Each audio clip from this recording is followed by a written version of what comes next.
Black Star Network is here. Hold no punches. I'm real revolutionary right now. Black power. Support this man, Black Media. He makes sure that our stories are told. Thank you for being the voice of Black America, Roland. Stay black. I love y'all.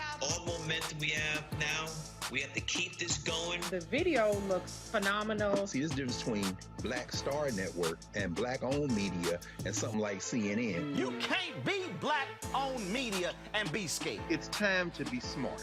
Bring your eyeballs home. You dig?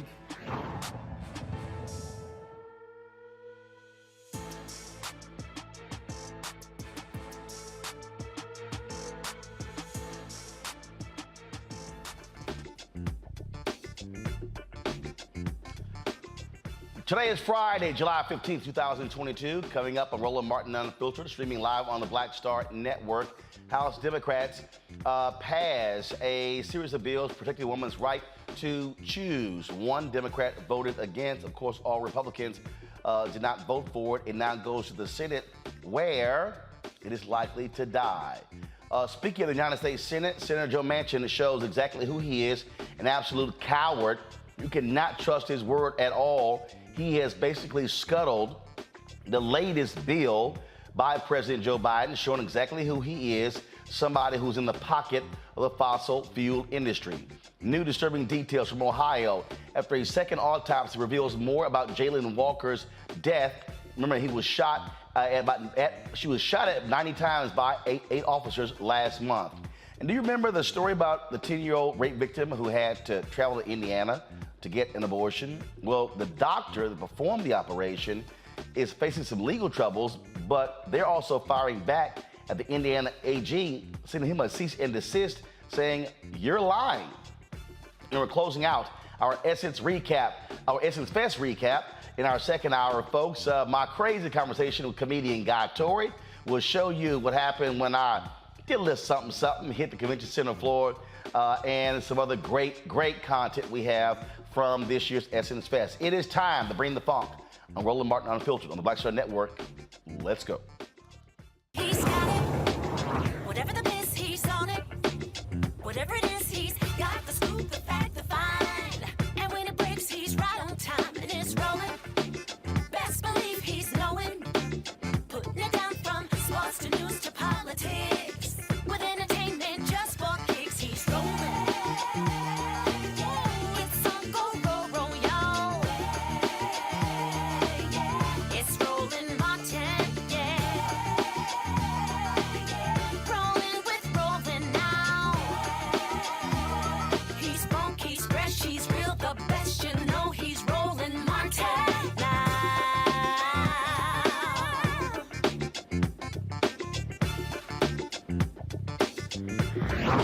Martin.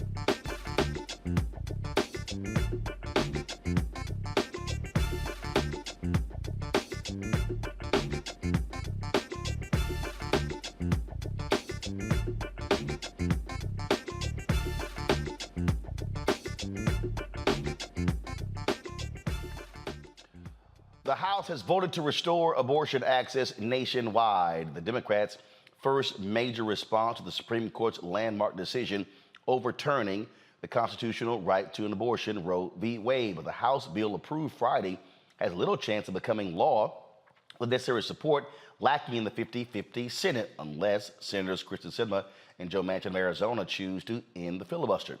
But the vote marks the beginning of a new era in the abortion debate as lawmakers, governors, and state legislatures grapple with the impact of the Supreme Court decision. There was a news conference before the vote where several members of Congress, including House Speaker Nancy Pelosi, spoke about the importance of continuing this right for reproductive rights for women. Action to defend women's reproductive freedom. Today, the House will pass landmark bills, our Women's Health Protection Act, to make the essential protections of Roe the law of the land. Thank you to Congresswoman Judy Chu for leading us in passing this bill today for the second time this Congress. Our Assuring Women's Right to Reproductive Freedom Act will protect women who exercise their right to travel across state lines to get abortion care. Let us salute Congresswoman Lizzie Fletcher and Congresswoman Marilyn Strickland for their authorship of this, along with Jamie Raskin, who was part of it. But we must ensure that the American people remember in November, because with 2 more Democratic senators, we will be able to eliminate the filibuster when it comes to a woman's right to choose and to make reproductive freedom the law of the land. The reality is that an increasing number of women are now forced to carry an unwanted pregnancy against their will, even in the cases of rape or incest, or travel hundreds of miles just to safely receive reproductive health care. We cannot force people to give birth. Worse, those who are forced to carry out an unwanted pregnancy are in the nation with one of the worst maternal mortality rates in the developed world.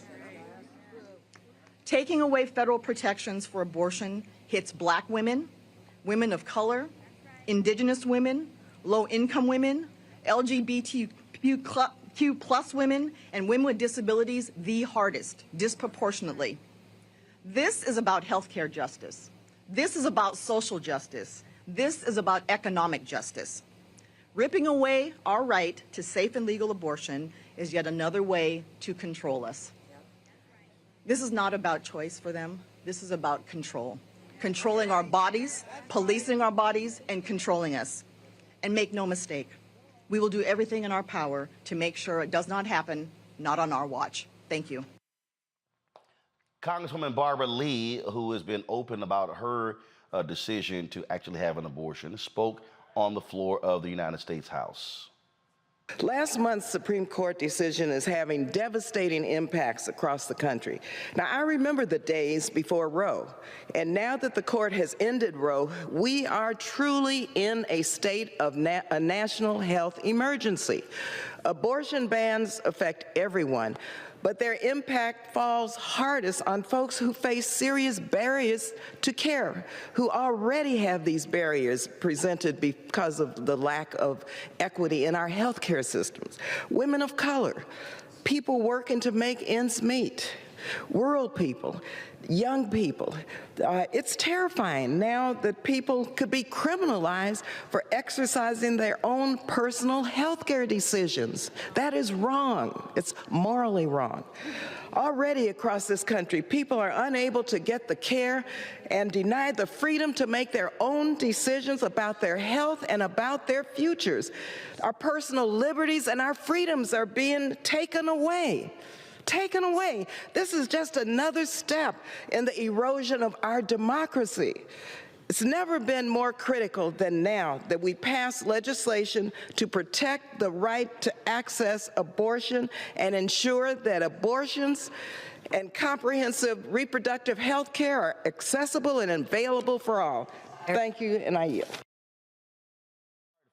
Again, that was Congresswoman Barbara Lee. There's been a discussion, debate all week, actually, in Congress about this very issue. There have been various hearings taking place. There have been various discussions on Capitol Hill. Some of them have really been laughable when you listen to some of the discussions that have taken place. In fact, one of them was with Ayanna Pressley.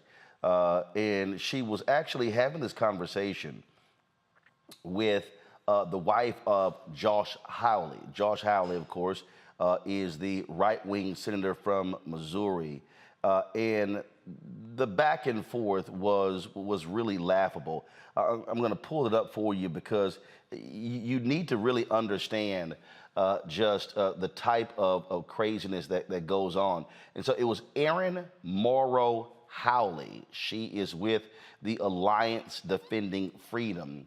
And they were, again, if you just want to just listen to how crazy it is, watch this. Listen to this conversation. What are the chances that it can be carried to term?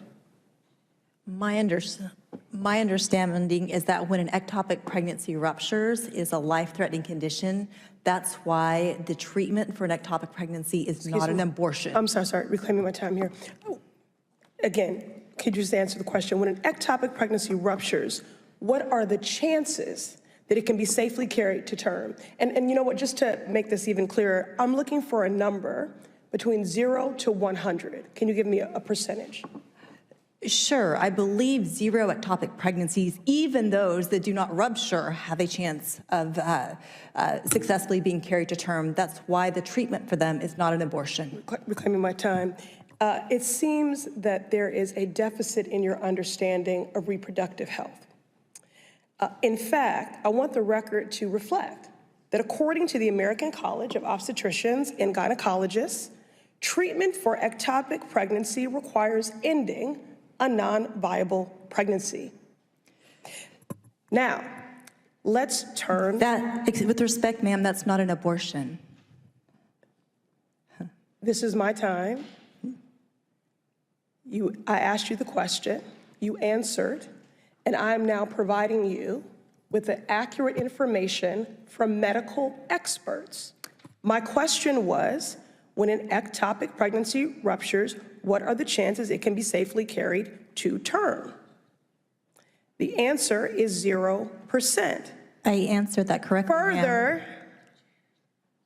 when it comes to one's accurate understanding of reproductive health and abortion care with an ectopic pregnancy, the American College of Obstetricians and Gynecologists says, quote, treatment for ectopic pregnancy requires ending a non-viable pregnancy. This is my time, end quote. So now I'm going to turn to the real experts.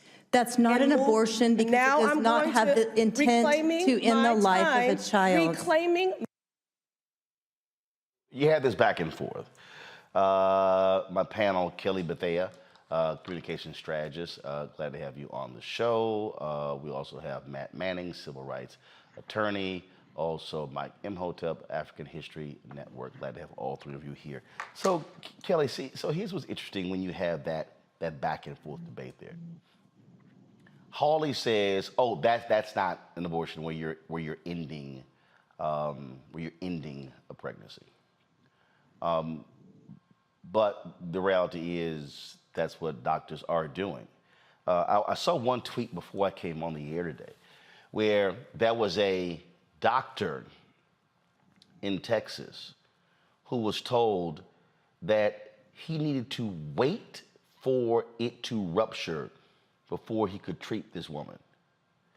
What has happened with this decision, doctors are put in a precarious situation because of these different state laws as to how they are to proceed.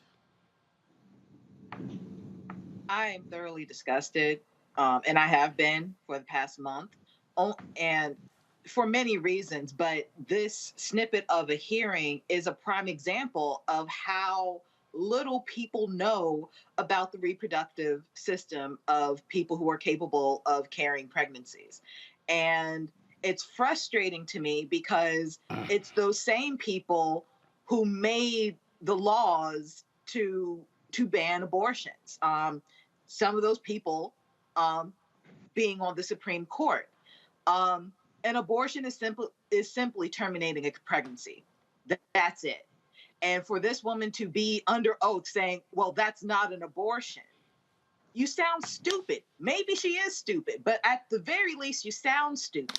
And this is all the more reason why matters like this should only be between a doctor and the person who is pregnant.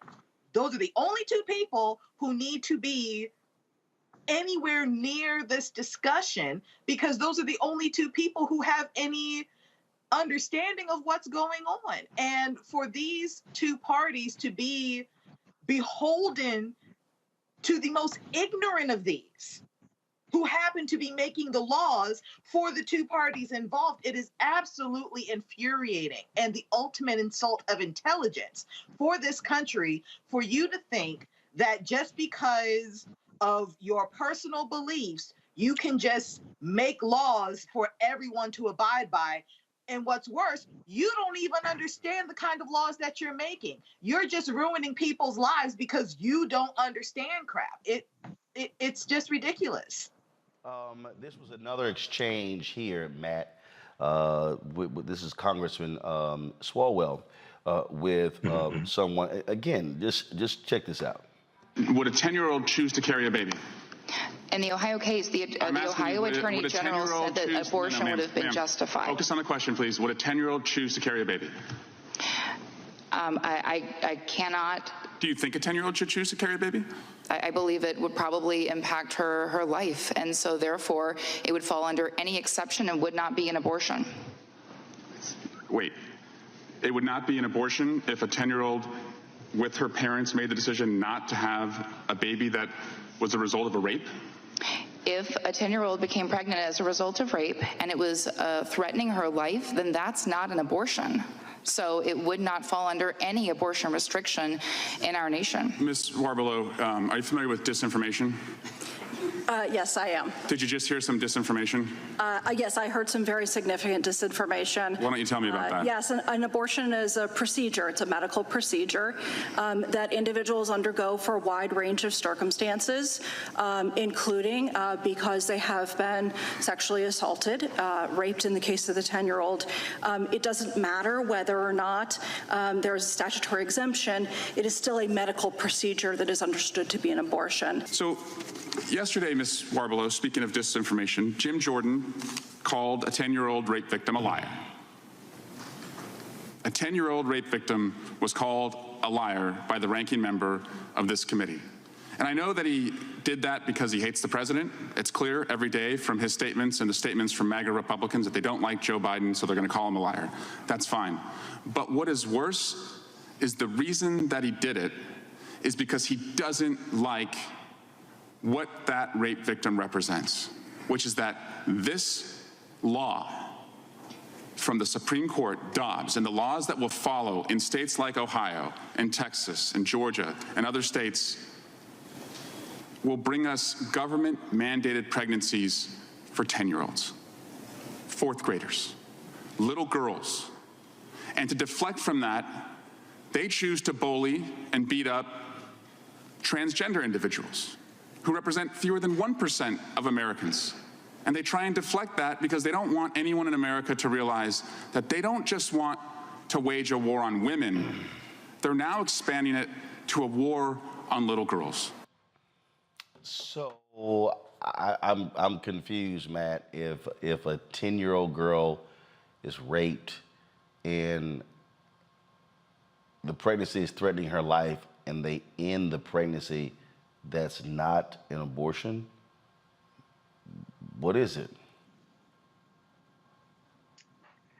What we're seeing is a moving of the goalpost every time. It's not about first off, it's not about the truth of the medicine, and it's really not about recognizing people's rights. It's about control, and it's about fitting into the narratives that we knew that they've been peddling for 50 plus years.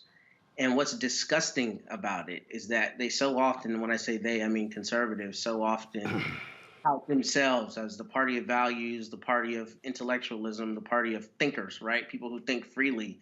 And it's an absurd notion to try to call it an abortion when it does not fit your policy objectives, but then to call it something else when it falls into what is a recognized exception. And I think Mr. Swalwell did a wonderful job of calling out the disinformation, because that's ultimately what it is. We know it's just dishonesty and disingenuousness, and it's a war on the people. And what I don't understand about all of this is how we, the people, are the pawns in a political game. So much of this is politics. It's not even about medicine. It's not about the individual person.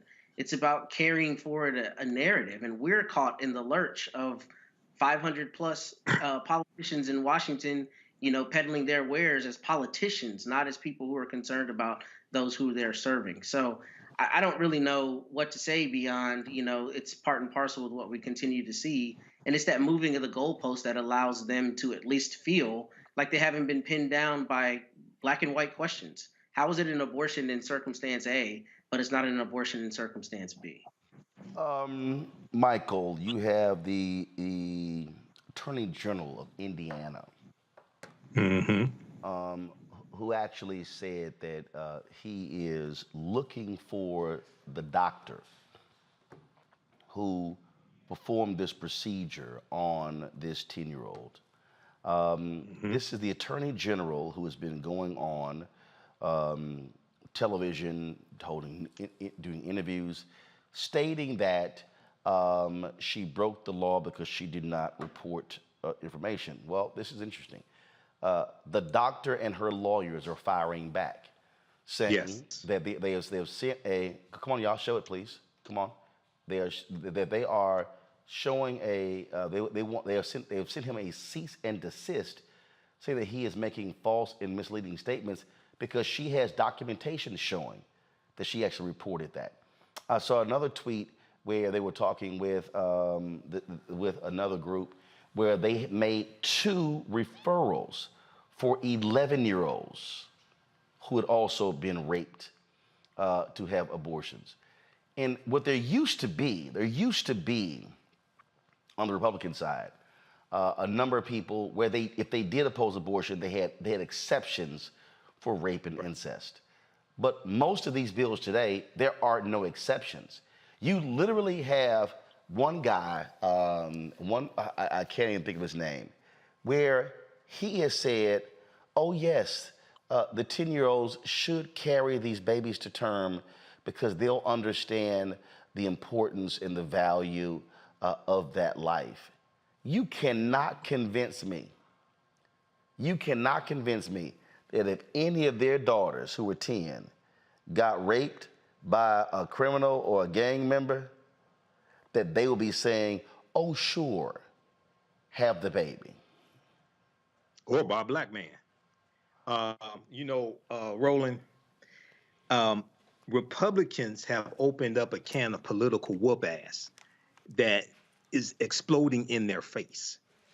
And now they're trying to backtrack. Now you look at Jim Jordan.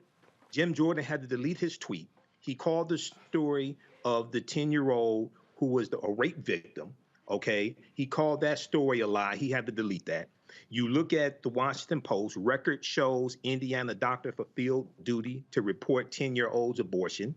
So now Attorney General Todd Rokita of Indiana has to backtrack.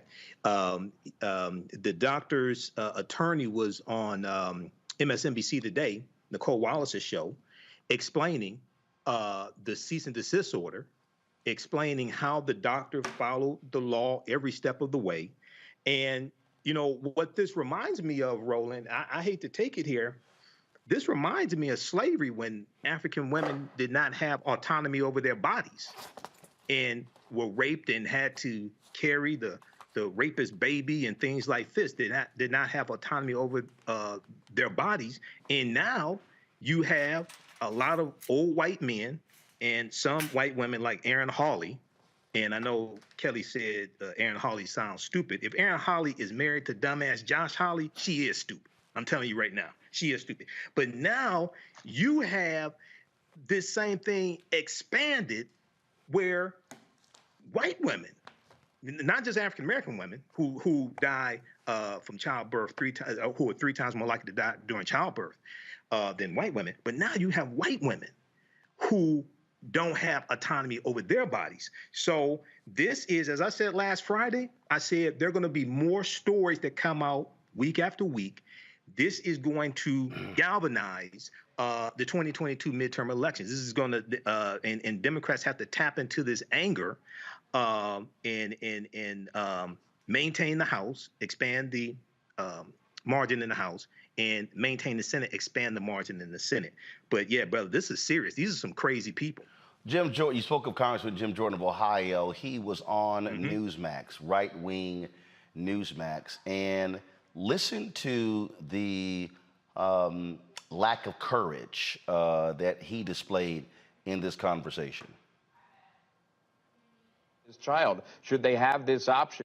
Should they be forced to carry out this child? Should they have this option? In the state of Ohio, sir, where do you fall on that? Well, this is a question. This is straight on the Supreme Court's decision. This is the question that the legislatures in the respective states will answer. I'm as pro-life as you can be. We want to protect the unborn children's life. But in this situation, you're talking about a 10-year-old. But that is a question for legislatures in the respective states. That's exactly what the Dobbs decision said, and that's where the people's representatives should make that decision in our state legislatures. Well, I appreciate the time, Congress. Should they be forced to carry out this child? Should they have this option? So you got an opinion on everything else, but now you don't want to answer this question, Kelly.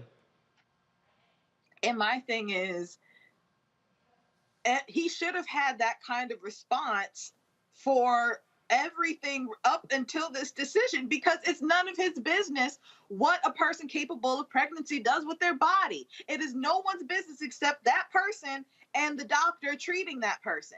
So for me, it's, again, I'm trying to sound thoughtful and coherent, but I'm really just angry right now at the fact that, like Michael said, this is a semblance of slavery. And for the first time in, I don't know, history, white women know what slavery feels like right now. And there's still, many of them are oblivious to it and are ascribing to the doctrine of, carte blanche, no abortion across the board. It's just it makes no sense. And it's not supposed to make sense. And what's even worse is those who have the money and the means and the resources will never be without access to abortion. So this is really just focused on those who don't have the resources. That's mainly Black people, other marginalized communities, LGBT plus communities.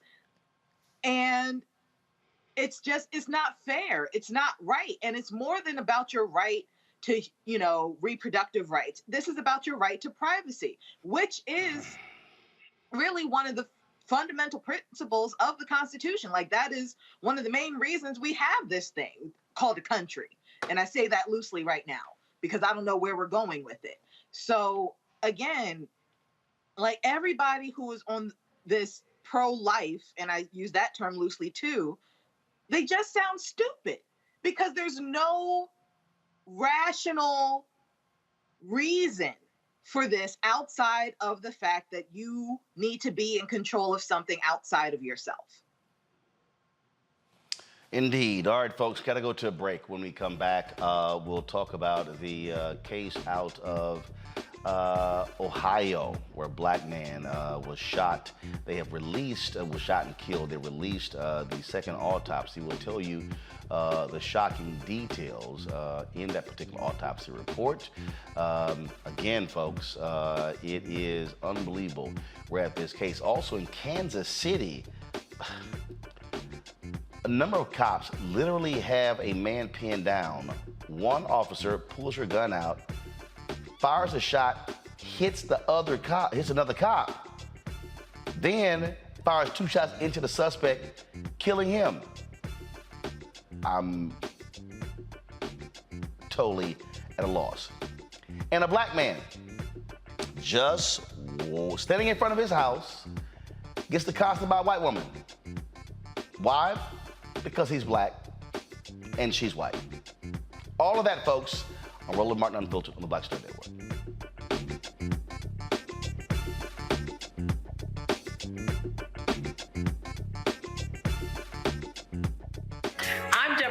America's Wealth Coach. And on the next Get Wealthy, have you heard that it's not how much you earn, but how much you keep that matters? Well, the secret to building wealth could be hidden in our tax code. That's right. Joining me on the next Get Wealthy is someone who calls herself the gatekeeper to the IRS. And she's going to be sharing the secrets and strategies you need to know, whether you're a business owner or an individual, how you can get wealthy. That's right here, only on Black Star Network.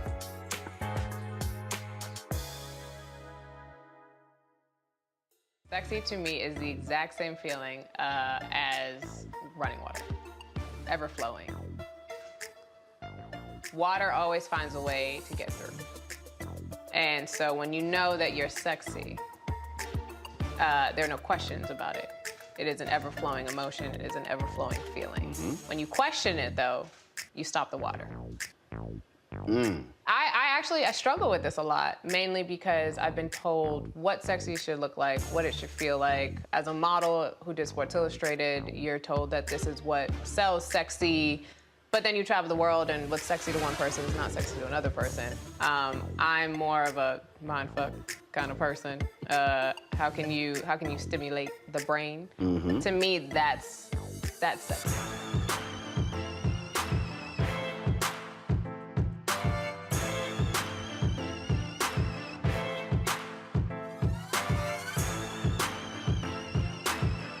Next on The Black Table with me, Greg Carr, we connect the dots and reveal a big picture you absolutely need to see. We'll explore how all the recent Supreme Court decisions fit together, like hand in glove, with the long-standing and very patient agenda of the GOP.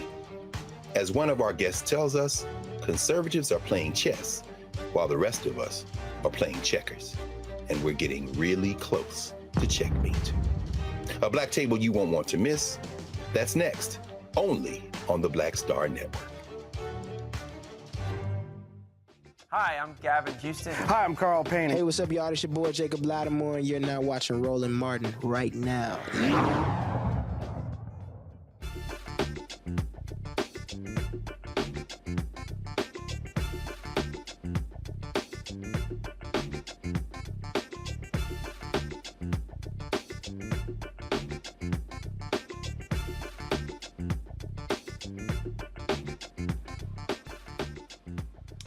Folks, Friday's court hearing for Brittany Griner is postponed until July 26th. The WNBA star's legal team says they need more time to prepare Griner for the next phase of her trial.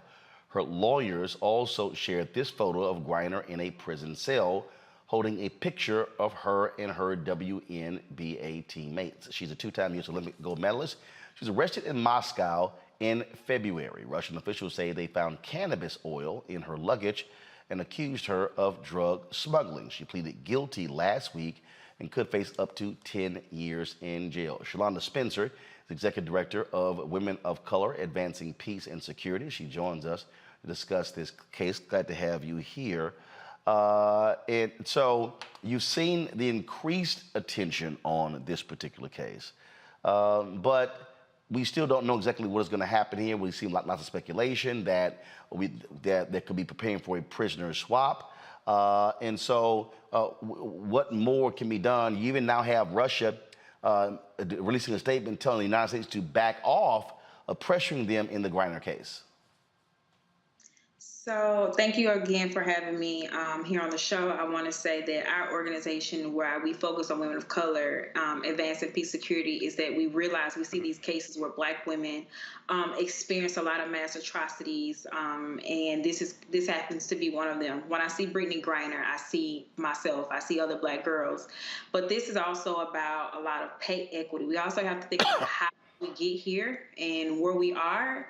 And as we all know, that Black women are always at the bottom of the toll pole when it comes to pay equity. We do not have the same amount. We do not make the same amount of money as others. And so right now what we're seeing is that how she got there. And that is that she had to go across seas to Russia to on the off season to play ball, where she was also something that I've also known is that the State Department said she could have been falsely detained due to the accusation of her supposed to be smuggling drugs. And it was, we all know, think the milligrams was very small and minute. And so I know they're doing whatever they can at the State Department to figure out how this, how the administration can better support her coming home.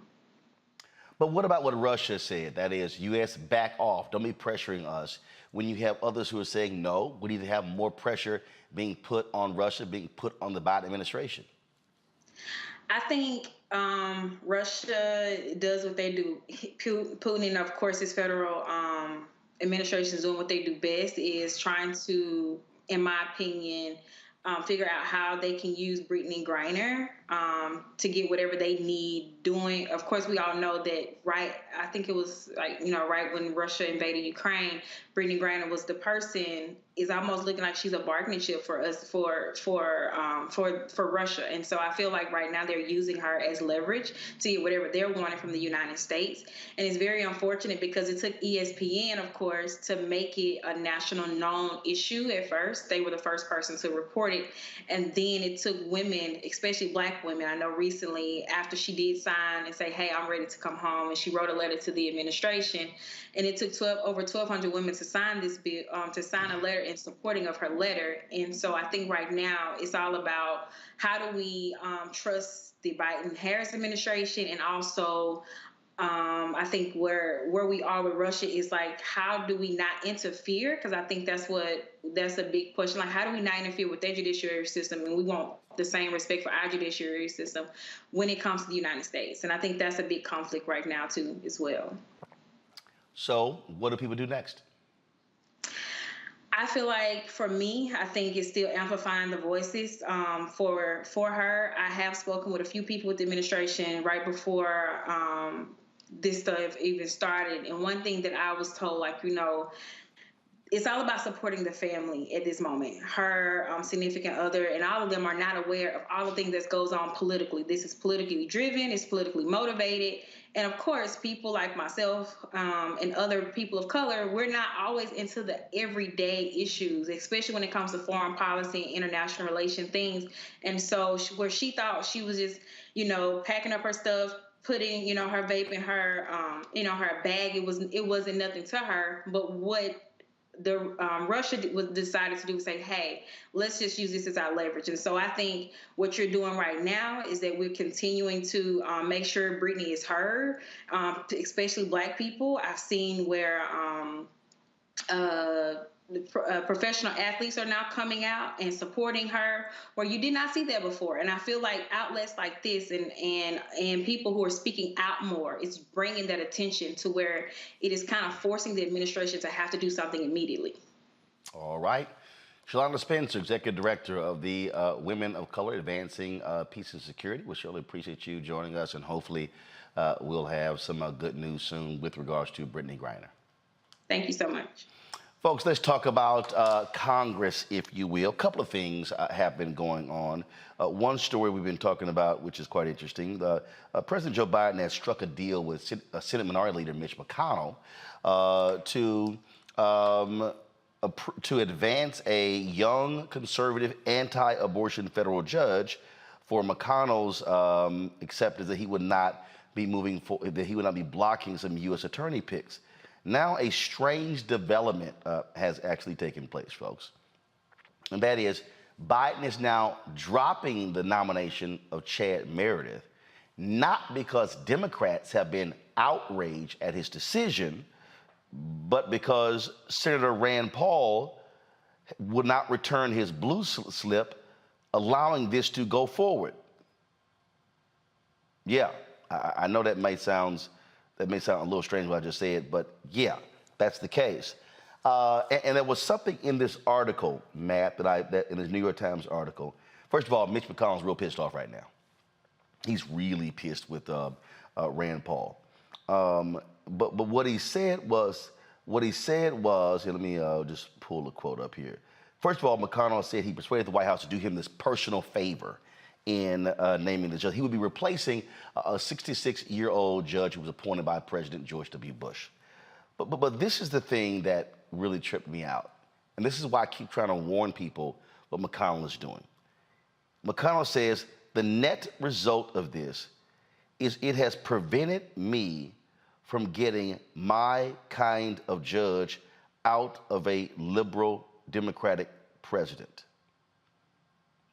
And again, what he has made it clear is he wanted a young, white, male, far-right judge in this position for life. And I keep warning people to understand, those are the kind of judges they're looking for because they want them on the federal bench for the next 40 to 50 years. You're on mute. I know. There you go. There you go. Can you hear me? Okay. I know the promo that ran during the break had Dr. Carr from Howard talking about what's going to be on his show next. And I think, the motif in his statement was really applicable here, that the GOP is playing chess and the rest of us are playing checkers. And you've mentioned it a million times on the show, but it could not be more valuable to the viewers that I think under Mr. Trump's administration, something like 200 federal judges were put in 226. 226 that are going to serve for life, that have no real accountability, can do whatever they want. And as we see the Supreme Court now more brazenly than ever are politically motivated. And that's what's really important about this. For a long time, the federal judiciary has at least had the veneer of being objective, right? Being judges who are not swayed by politics. But we see very clearly that not only are they swayed by politics, that they're installed, obviously, by politicians, and that they walk in lockstep with those politicians' policies. So your point is well noted, and it is terrifying because they're the same judges who are going to be making the same decisions on my same constitutional challenges, telling me to kick rocks and denying the people rights and other benefits of citizenship, which we're seeing right now. So it's terrifying, and it's crazy that Mitch McConnell says that as brazenly as he did.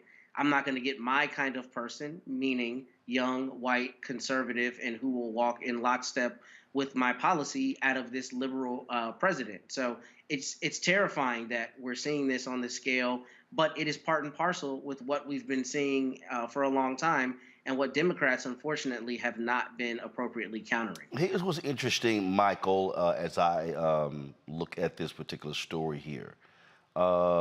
This is what McConnell says. There was no deal. He said that this was a personal friendship gesture. Now, do you have any recollection of Trump, George W. Bush, George H.W. Bush appointing a liberal federal judge as a friendly gesture to a Democrat? I don't remember that, but in the setup for this segment, you said, if I remember correctly, you said that Biden agreed to nominate this young conservative judge, and in exchange for that, McConnell would not block Biden's nominations for U.S. Attorney's Office. No, that's what's been reported by the Louisville newspaper. Mm-hmm. That sounds like a deal to me. Yeah, that's yeah. That sounds like a deal. These are the type of things that happen in politics. Okay. Now, what's important to understand is the importance of federal judges. And we know that in his first year in office, Biden got more federal judges confirmed, I think, in the first year than any previous president. He got a lot of African-American federal judges confirmed. These are lifetime appointments. But Matt's correct, and I've talked about this here on this show before. And this goes directly to why the U.S. Senate is so important.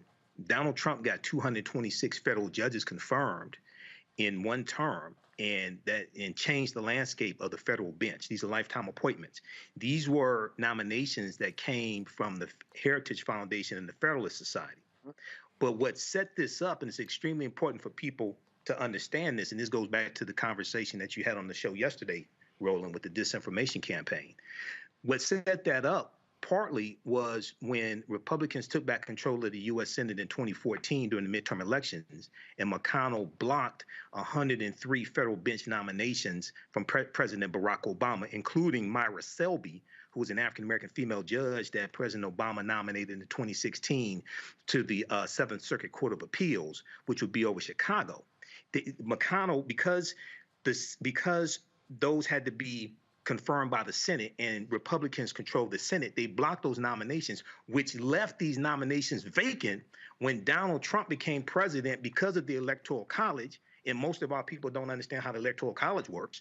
Okay. So, and then the Seventh Circuit Court of Appeals, who did Republicans put in that seat?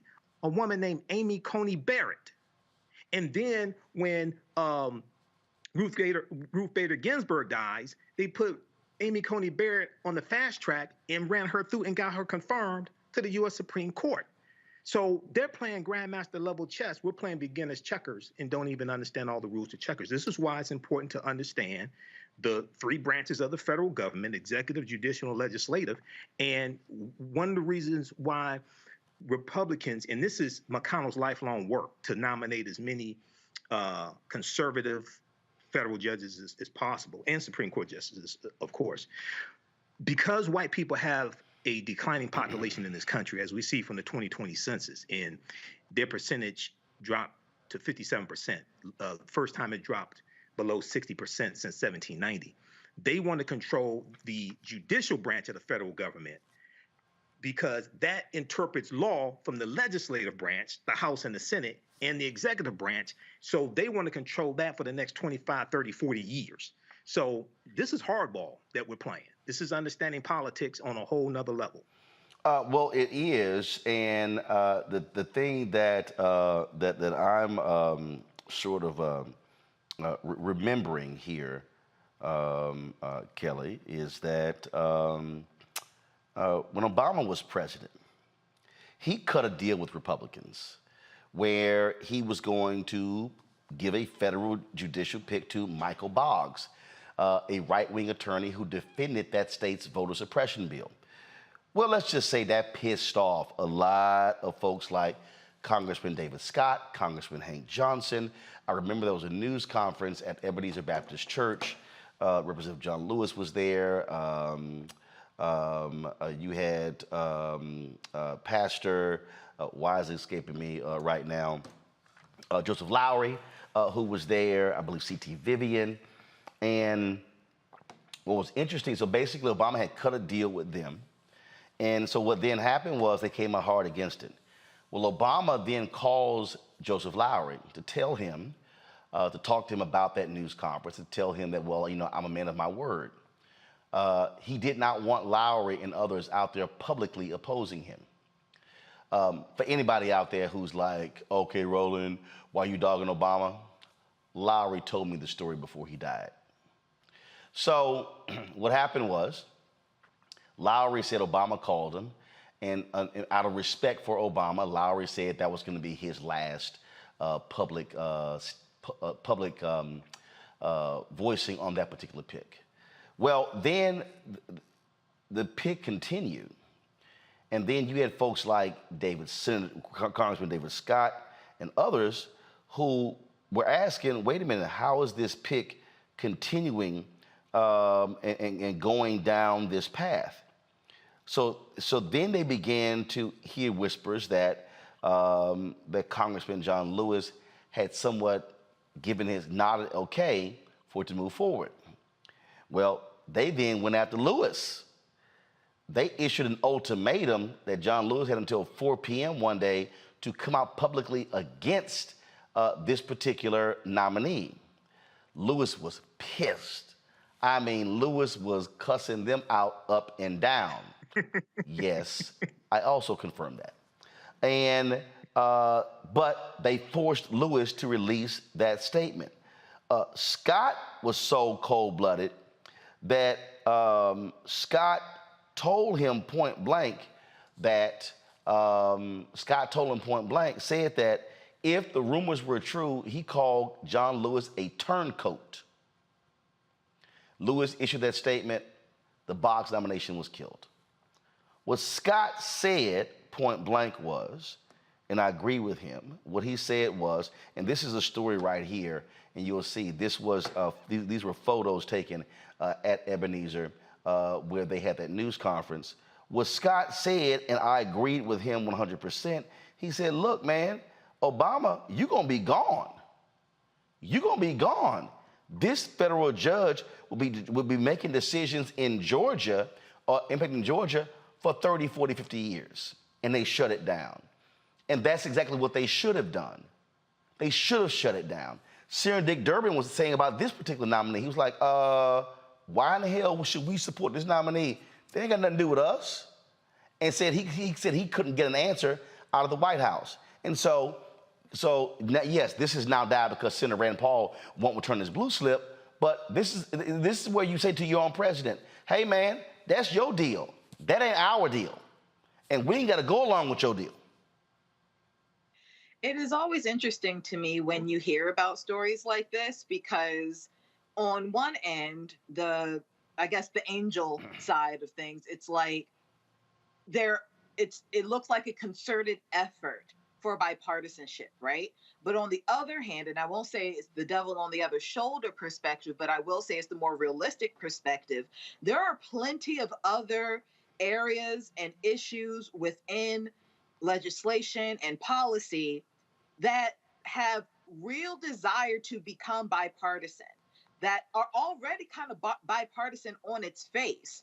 You don't need to force bipartisanship on things that, frankly, can just be unilateral. Like the president being able to appoint judges, that's his right. You know, that's part of what he can do as president. I don't see why you need the input of the opposing party who don't like you anyway. Well, in the Senate, in your decision. Well, in the Senate, they have this rule.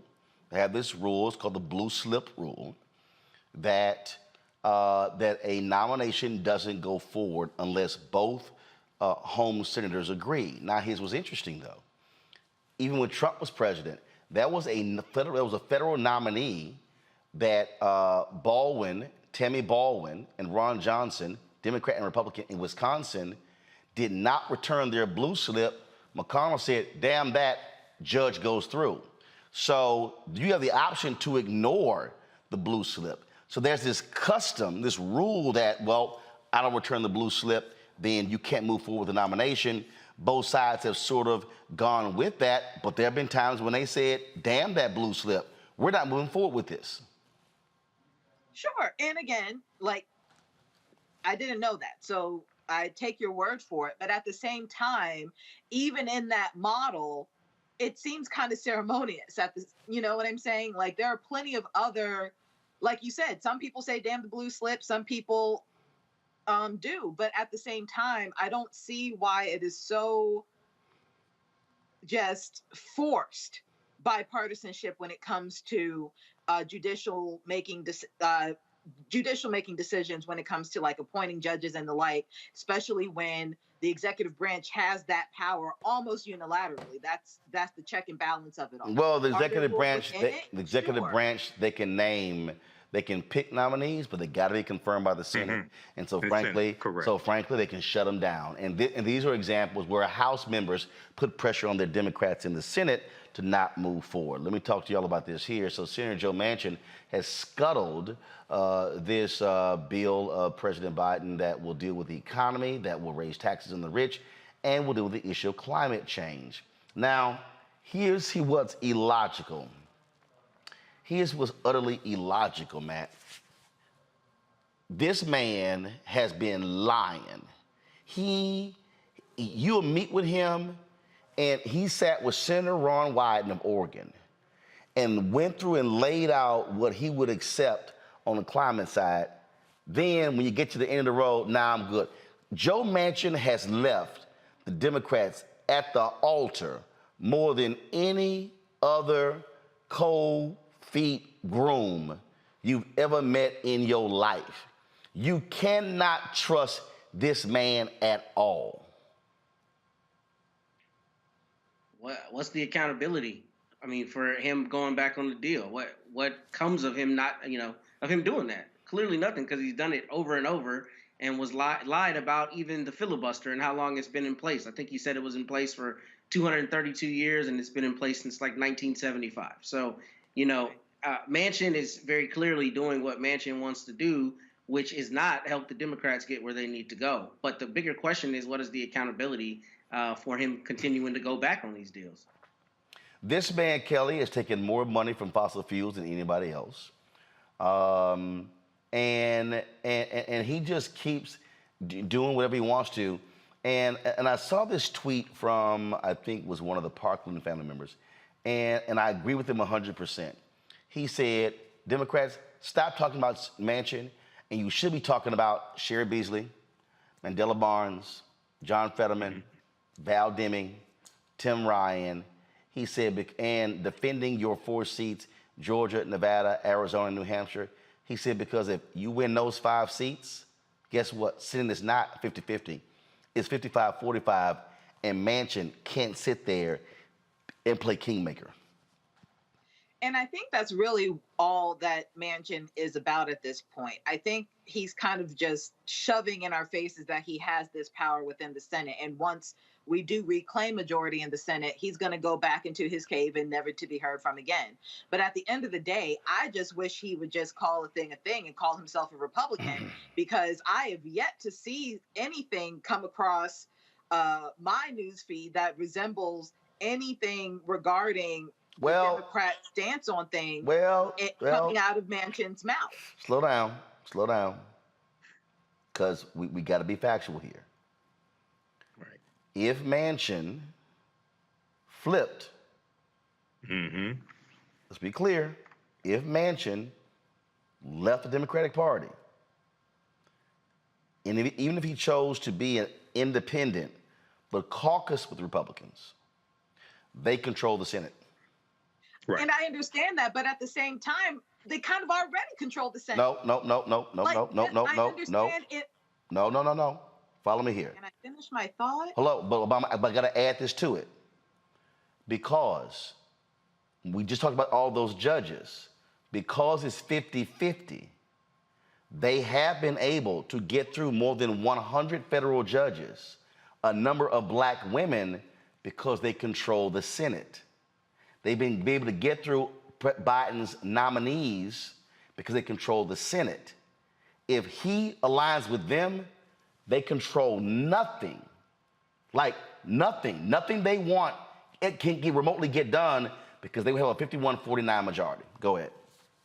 What I'm saying is, if he is able to vote that way, I don't think that's because he's a Democrat. I think that's because he thinks that those are good choices. But at the same time, you have these core issues within the Democratic Party that are trying to be pushed, namely what we're talking about right now, and he's just refusing to do it. So at that juncture, it's like, you might as well be a Republican. And I'm not saying, he just needs to sign the slip and say, I'm a Republican now, but his beliefs are right now, from what I have seen, seem to be largely, at the very least, independent, centrist, but at the most Republican. And when you look at his voting record on the things that truly matter for his state, such as the climate change and health care and even abortion rights, it's like, those are the things that his state needs the most. Yeah. And he's just disregarding it. But, so that's the part that I'm talking about. But I can't, but for all of the frustration, Michael, for all of that frustration, facts are facts. If he left the Democratic Party and joined the Republican Party, they would have a 51-49 majority in the United States Senate. There would be let's be real clear. There would be no January 6th committee. Congressman Benny Thompson would not be the chair. He would be the ranking member. So that's in the House. You mean if they lose? I'm sorry. That's the House. I'm talking about, but Democrats that control committees. Senator Dick Durbin is the leader of the Senate Judiciary Committee. Correct. Boom. Lindsey Graham will be in charge of the committee. So for all of the frustration with Manchin, the reality is Democrats still control the Senate and are still able to do things because they're in control. One of the reasons why it's hard for Vice President Kamala Harris to actually travel around the country is because she has to vote so many times for tiebreakers. Yes. And the other thing is Mitch McConnell would be Senate Majority Leader again. And see, they'll shut down nominations for the federal bench. They'll shut down any more nominations for the Supreme Court. It'll be 2014 all over again. Okay, so there's some frustration with Manchin, but at the same time, see, people have to understand West Virginia is a red state. Okay, Donald Trump won West Virginia in 2016 and 2020 by 40 points. All right, the other senator from West Virginia is Shelley Moore Capito, who is a Republican. So West Virginia is a red state. And there's no other Democrat. I don't think there's another Democrat in West Virginia that can win a Senate. No, and in fact, the previous Democrat was Rockefeller, and he couldn't win today. In fact, the governor of West Virginia, remember, ran and won as a Democrat, but he switched parties once he was in the governor's mansion. Right. So you have to understand the politics of that region, of that state.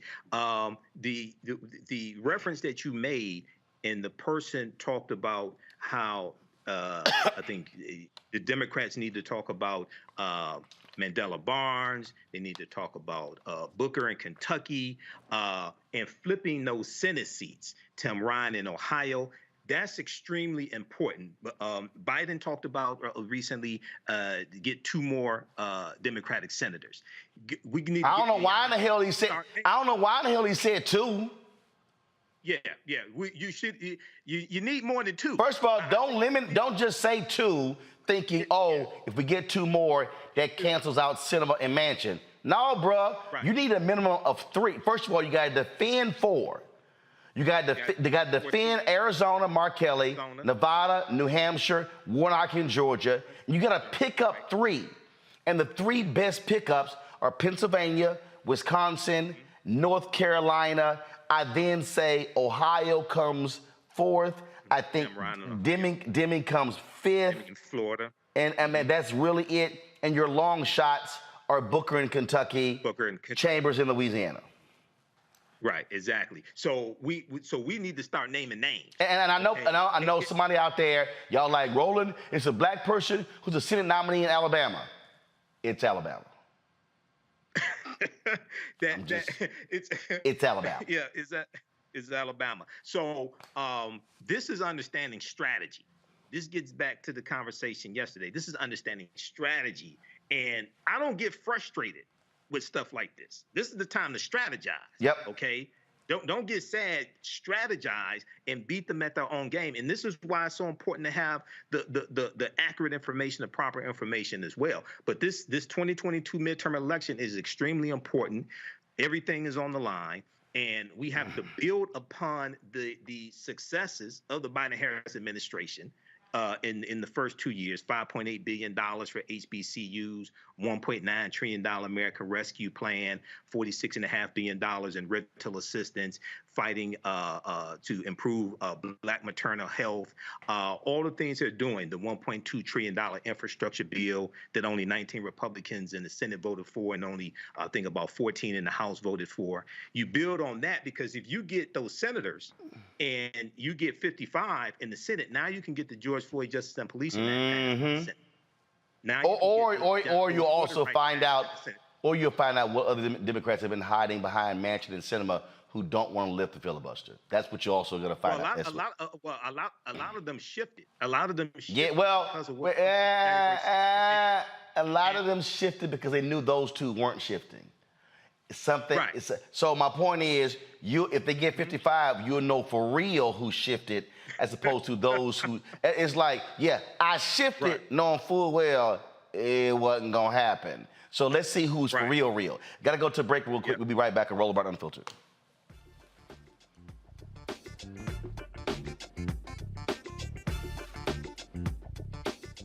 Hi, I'm Dr. Jackie Hood Martin, and I have a question for you. Ever feel as if your life is teetering and the weight and pressure of the world is consistently on your shoulders? Well, let me tell you, living a balanced life isn't easy. Join me each Tuesday on Black Star Network for A Balanced Life with Dr. Jackie. We'll laugh together, cry together, pull ourselves together, and cheer each other on. So join me for new shows each Tuesday on Black Star Network, A Balanced Life with Dr. Jackie. We're all impacted by the culture, whether we know it or not. From politics to music and entertainment, it's a huge part of our lives, and we're going to talk about it every day right here on The Culture with me, Faraji Muhammad, only on the Black Star Network. Hi, I'm Israel Houghton with Israel and New Breed. Hi, I'm Carl Payne. Hey, everybody, this is Sherry Shepherd. You're watching Roland Martin Unfiltered, and while he's doing Unfiltered, I'm practicing the wobble. Yes, I am. Because Roland Martin's the one, he will do it backwards, he will do it on the side. He messes everybody up when he gets into the wobble, because he doesn't know how to do it, so he does it backwards. And it just messes me up every single time. So I'm working on it. I got it. You got Roland Martin.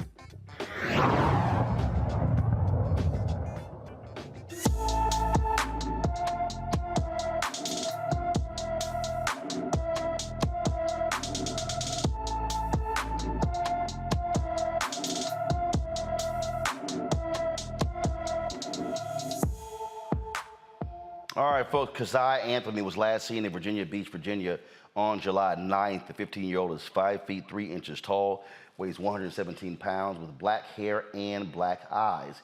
Keziah wears glasses and was last seen wearing a burgundy top and blue sweatpants.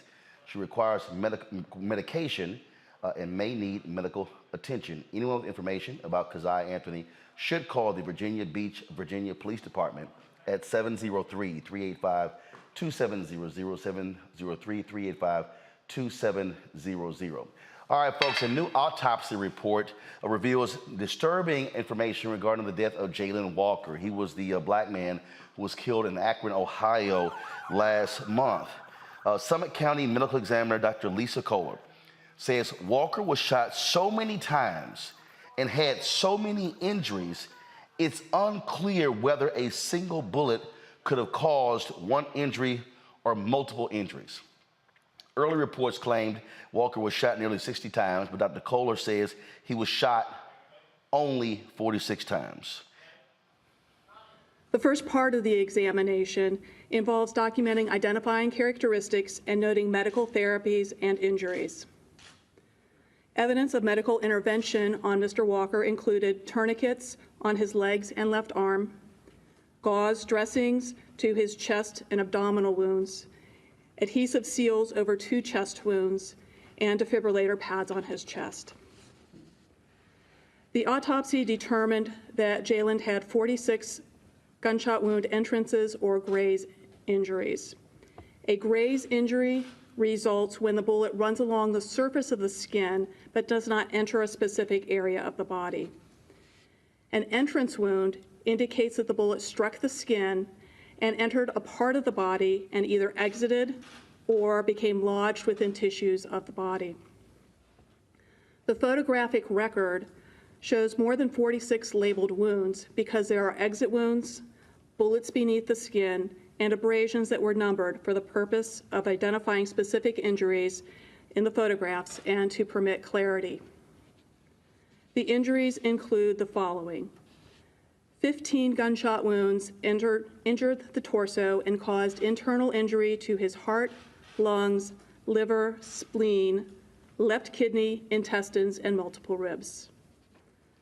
17 gunshot wounds injured the pelvis and upper legs, causing internal injury to the right iliac artery, which is a major artery going to the leg, the bladder, and fractures of the pelvis and both upper leg bones or femurs. 1 bullet struck the face and fractured the jaw. 8 gunshot wounds injured the arms and right hand. 5 gunshot wounds injured the knees, right lower leg, and right foot. All right, Jayland's family released a statement. Here's what they dropped, please. Let's show it. Today's Summit County Medical Examiner's report on Jayland Walker's death confirms the violent and unnecessary use of force by the Akron Police Department on an unarmed young man who, as the family expected, was not under the influence of drugs or alcohol. That Jayland suffered 46 gunshot wounds to his body is horrific. The fact that after being hit nearly 4 dozen times, officers still handcuffed him while he lay motionless and bleeding on the ground is absolutely inhumane. The family is devastated by the findings of the report and still await a public apology from the police department. Now, here's what's interesting, Matt. No gun residue was found under his fingernails or on his hands. So the cops claim he had a gun. The gun was fired. Where's the gun residue? So, yeah, that's a good question. But I'll tell you, in my experience, a lot of times they don't test for gunshot residue if they know someone has had interaction with the weapon, meaning they were the victim. In my experience, unless there's a question about self-defense. But to give you context, Mr. Walker was hit with more than 2 times the number of bullets than Amadou Diallo was hit with. And that is an absurd number. In that case, 19 bullets. So here, 46 wounds is incredible. And it is, baffling. Obviously, this is excessive force at the worst end of the spectrum. But what I do think is important to note about this is I think it's also going to potentially create issues with holding people accountable. Because if all of these officers have the same rounds, if it's the same cartridges that were fired from the guns, there's going to be a question of who fired, obviously, the shots that would be fatal. And even here, you can't determine which shots are fatal. So the sympathy I feel for this family is just inexplicable because this is the absolute worst case scenario. And what I've been really troubled by is the police chief in Akron finding every way to make this about his officers rather than the fact that this young man who was unarmed and not on drugs, as confirmed by the autopsy and toxicology report, making it about them. The article I read said that he had them remove their names from their uniforms because they're getting death threats. And not by any means do I support death threats. But the point is, your officers shot, more than 90 rounds, at this young man. And obviously the autopsy shows that he was hit with more than half of them. And that is absurd, and it's excessive, and it's just completely indefensible for any scenario, particularly this scenario. And I'm wondering what the practical effect of this will be if there are criminal charges sought, because I think it's going to make it even more difficult to determine exactly who did what as it relates to this situation. Indeed. Kelly? I'm, as usual, just thoroughly disgusted. And it just doesn't feel like there's any sign of this stopping anytime soon, if ever. Not to sound pessimistic about it, but it really doesn't feel like there's going to be an end to this kind of carnage. Like, I just heard about a shooting down in Hattiesburg, Mississippi that happened earlier this week or something like that. And that was supposed to be a mental health call. They called for this young man to get actual mental health care, and the officers shot him dead anyway. And I'm just tired of Black skin being perceived as a threat, as a weapon, as anything other than the largest organ on your body that everybody has. It just so happens that not everybody's Black. My condolences go out to his family, and, you know, thoughts and prayers go to them, because I can't do more than that. And that is really heartbreaking. The fact that more people can't do something than can. Michael. Yeah, Roland, you know, this looks like an execution to me.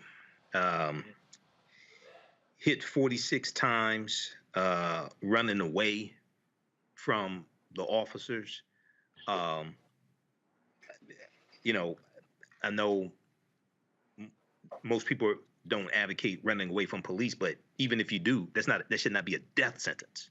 That should not be a death sentence. And then he's laying there bleeding out on the ground, and they handcuff him, as if you know this reminds me of George Floyd and the delirium line of theory that the defense was using, which goes back to African Americans, especially African American men, using cocaine and having superhuman strength.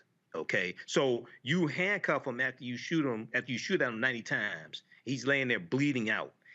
You handcuff him when you think he's gonna jump up and beat the hell out of you. That's something crazy. Like that. That's crazy. Just ridiculous. Sad story, sad story. So we'll see what happens next with this particular story here. All right. Kelly, Matt, Michael, we surely appreciate y'all joining on the panel today. Thanks a bunch, folks. Coming up next, we're going to have our final Essence Fest 22 recap. Chat with Guy Torry. We'll show you what happened when we hit the floor and to see our fans out there and a little bit more as we recap Essence Fest 2022 right here on Roland Martin Unfiltered on the Black Star Network. Again, brought to you by Coca-Cola. Back in a moment.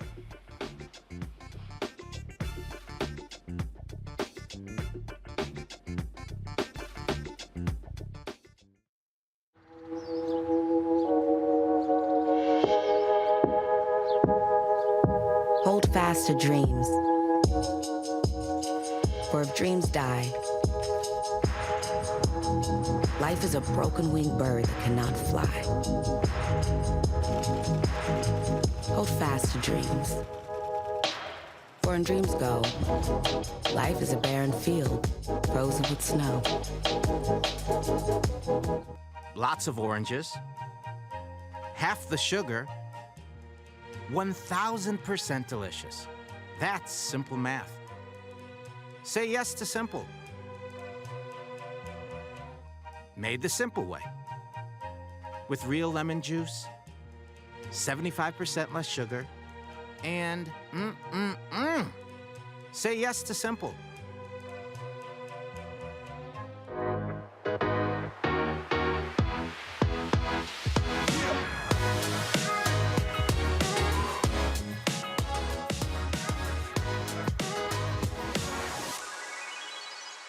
Hi, I'm Tommy Davidson. I play Oscar Proud on The Proud Family on Disney+, and you're watching the Black Star Network.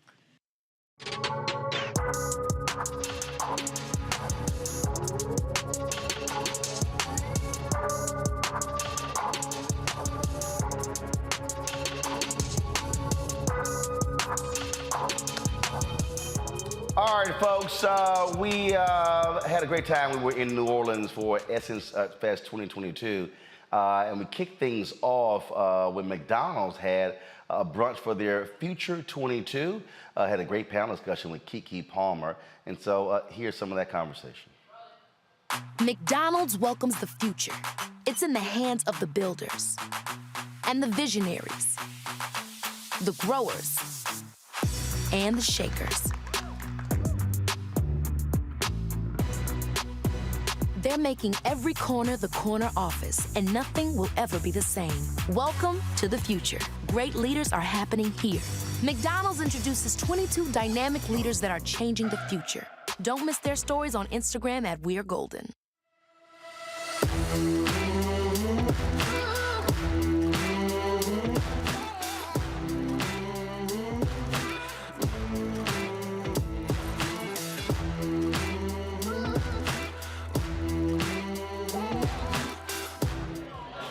Hi, my name is Marvion Maybon, and being a McDonald's Super 22 has allowed me to continue to uplift my community's voice, my voice, and help really impact change into my community by using the resources that are all around me. I'm super proud and super honored and super blessed to be able to call myself McDonald's Super 22.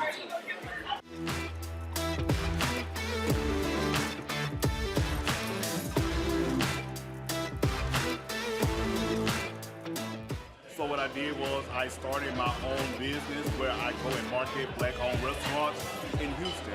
And so I'm proud to be and honored to be a future 22 game changer for McDonald's because I know that I am positively impacting the black community. I'm giving a voice to the voiceless, which is our restaurant and our business.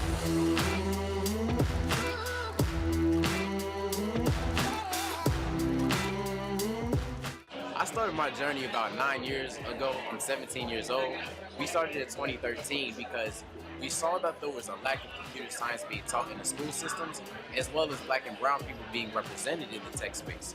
And so what changed my life was one video that I came across or my mom found on Facebook, which is titled What Most Schools Don't Teach. And so in this video, it talked about the importance of computer science and how every kid should learn how to code.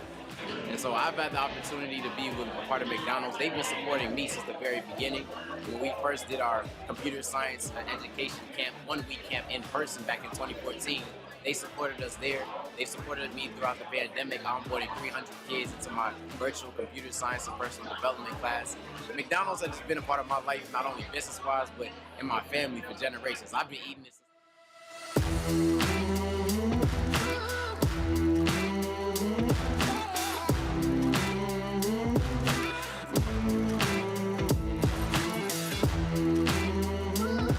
I'd like to know, Kiki from you, how do you prioritize yourself and your time so that you have that work-life balance, and what does it look like for you?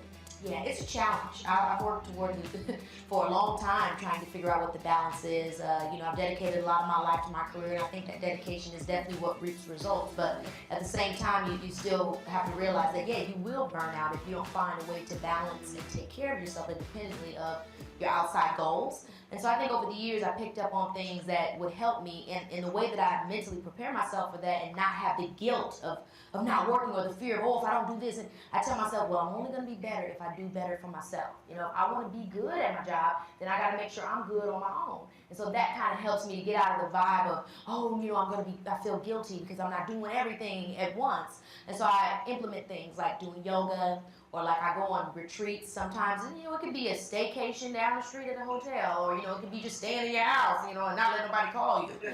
I enjoy moments with my family. My family and I, we spend a lot of time together, and they help to rejuvenate me and to remind me what's important, because really that's what's important. At the end of it all you have is your family and the people that you love. And so I always remind myself to make sure that I take time to make time for them, because I want to share in these moments of achievements with them. And so it's just about trying. I think another big thing too is scheduling. I think we schedule so much of our work, and we realize that's why we're actually meeting our goals. Crazy as it is, you gotta schedule your personal life too. Ever since I started scheduling my personal life and putting in hang out on this day, you know what I mean? Seriously, hang out on this day, do this on that day, it's helped me a lot. So schedule. Yep. Good, that's good to hear. And I think that especially for the kids today, the fact that you can admit that and say that you have to find time for yourself. And that's the most important thing. But what is one piece of advice that you would offer to them on their journey? Maybe something you wish you knew earlier in your career? If I could give anything to those game changers, the future 22, is once you continue to, excel in your lane, make sure that you, turn around and help the people. I am honored to announce that each of you game changers will go home with $10,000 each to fuel your missions, passions, and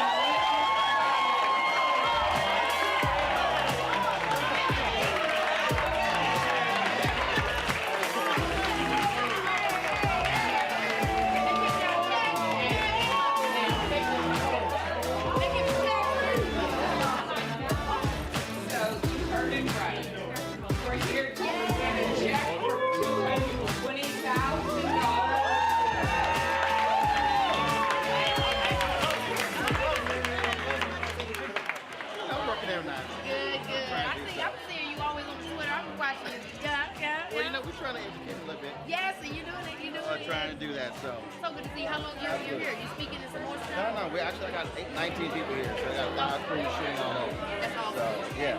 So we got to get together and do a one-on-one. Yes, let me know. Cool. Let me know. Hold up. I'll see y'all on my stuff, too. Too many cameras rolling, so tight. Don't say numbers, you might up. Hilarious. Hilarious. Yeah, so I created a operator.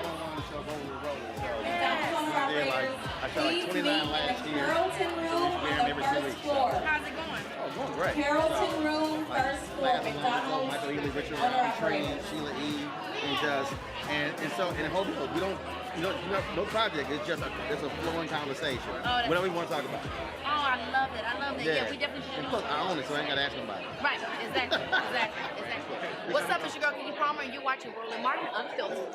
There you go. All right, then. Folks, got to go to a break. We come back. Y'all know I always got to hit the convention floor. You can't be scared of your people trying to go through the back way. And so we had a good time hit the convention floor. We'll show you that next. And then, of course, my conversation with the absolutely crazy fool, Guy Torrey. You're watching the Black Star Network and our Essence Fest, the 2022 Essence Fest Festival of Culture. The recap, sponsored by Coca-Cola. Back in a moment.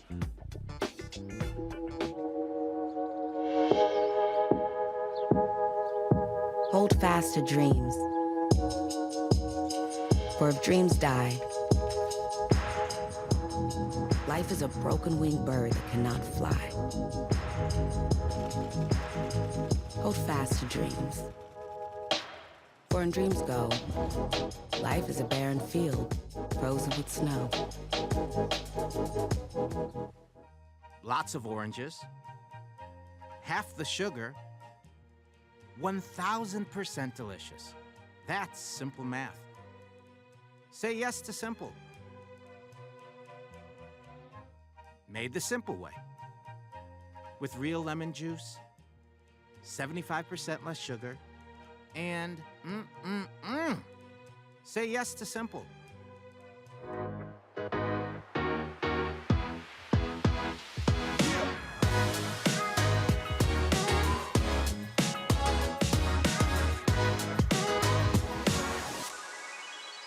What's up? It's Guy Torrey, creator, executive producer of Fat Tuesdays, the air hip-hop comedy, and you are looking at Black Star Network.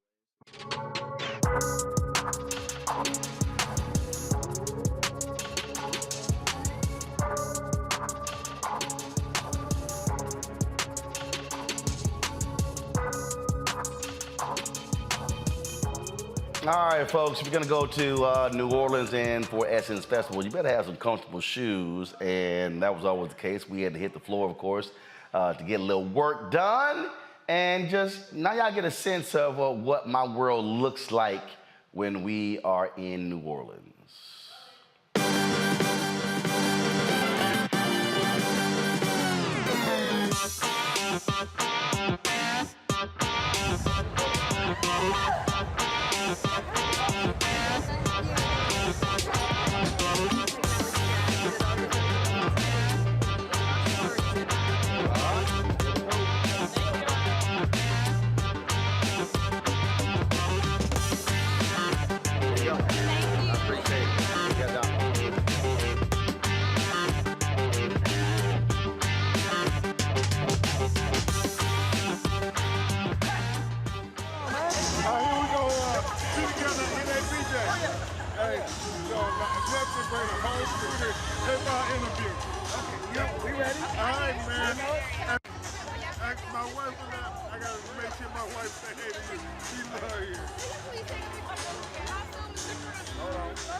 I know you ain't gonna move if we don't move. Hold on, we don't get. Hey man, I've been going to talk to you about Connecticut, man. I hope about this Akron thing. Thank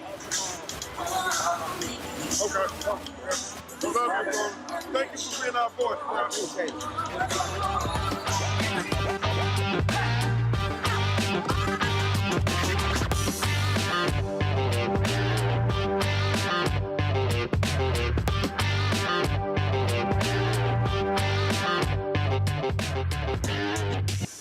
How you doing? I took a picture with you 5 years ago and she has it up on her dresser. All right. Like to hear that. What's your mama name? LaWilda Bartley. Huh? LaWilda Bartley. Say it again? Well, it's my daughter. What's her name? LaWilda Bartley. LaWilda? LaWilda, where you at? I understand. The daughter here, the granddaughter here, but you ain't here. So, you need to get your act together. AT&T. You got a 5-year-old photo. Shut down. You need a new photo. All right? I'll let you later. I forgot your name. Roland Martin. That's right. I know that. I just told you. I know that's my name. You act like I'm surprised. It's all right.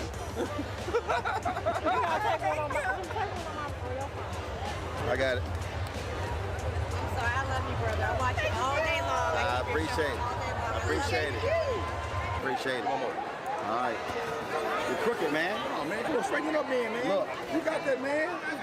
You gotta practice that. Practice that. You gotta practice that. You just How show you me. doing? You good? How you doing? Come on. No, reverse it. Oh, everybody else just walks up. Give me the phone. Give me the phone. Thank you. I got it. Thank you. Over there. I'm gonna throw my you. I'm gonna Over there. I don't care what little you put. Don't put in her face. Oh, I ain't see Use her. your left hand. You gonna give me? How you don't see her? She's standing right there. See how y'all cappers are? See, Alpha's looking out. Just gonna throw all in her face. Like, she ain't even there. Come on, y'all. Roll the bar, do the building. Do your thing, brother. Do your thing. And jump. That's how you end the bar. And left foot. You cha-cha to the right. You cha-cha to the left. You turn to the right. And move to the left.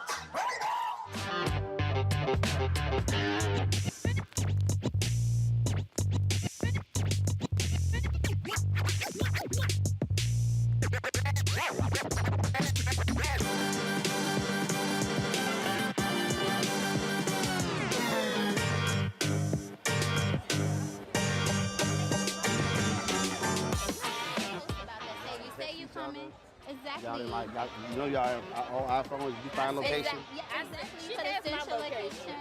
I said I'm gone. At no point did I give her. Yeah, I'm trying to understand. Like, y'all need to call Yana because y'all having communication issues? No, well, we have each other's location, so we're just talking. This is a great. No. That was a lot of bass in her voice, so she can't help it. She's the mama bear. She's still You know the perturbed. mama bear of the group? She's still perturbed by y'all. That one standing for like 20, 30 minutes. No, it's not. It's actually 5 minutes, but 20 minutes So in her you say mind. she's exaggerating? Yes, I wasn't. I'm 100%. not. So you saying she's drama queen? I'm not. I know she is. I'm not. Really? I am, but I'm not. You are, but you're not. I mean, that's a contradiction. I stood there for like 20 minutes. I found the writer. Of Insecure. No, hold on. You stood there for 20 minutes where you like constantly texting them because you know that's a timestamp. No, I didn't text them. Not at all. We don't I text, just we waited call. because I was It's the being rep. courteous, letting them have their moment. Where y'all from? We live all over. We All live over the here. place. Though. Yeah, we live here. Got it. Cali, Alabama, Chicago. Okay. You see that in Chicago twins. Right. What does that mean? I mean, I lived there 6 years. Y'all get a little extra. The Alabama should have told both of y'all that I could have found my way back. Okay. We don't get lost in the Well then, this edition of Roland Martin's Fix My Life is over. Is it fit? I'm sorry, this is Roland Martin's Fix My Life.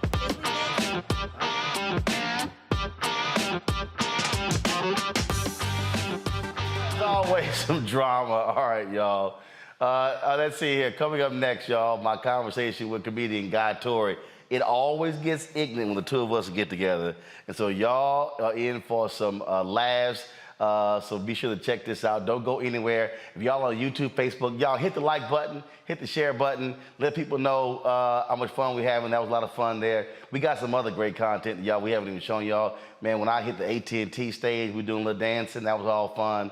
And so y'all know how we do it. And so got to go to a break. We'll be right back on the Black Star Network on this 2022 Essence Festival of Culture recap brought to you by Coca-Cola. Back in a moment.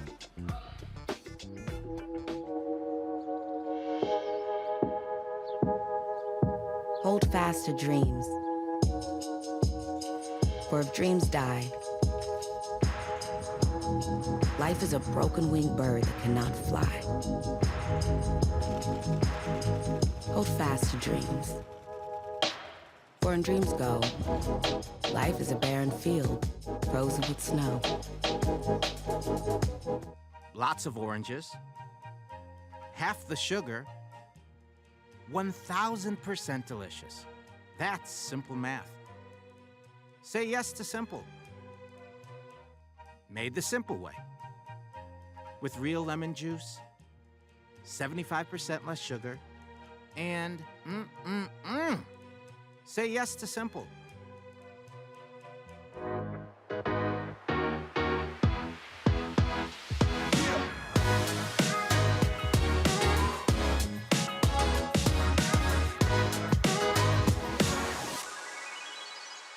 Hello, I'm Paula J. Parker, truly proud on the Proud Family Louder and Prouder on Disney+. And you're watching the Black Star Network.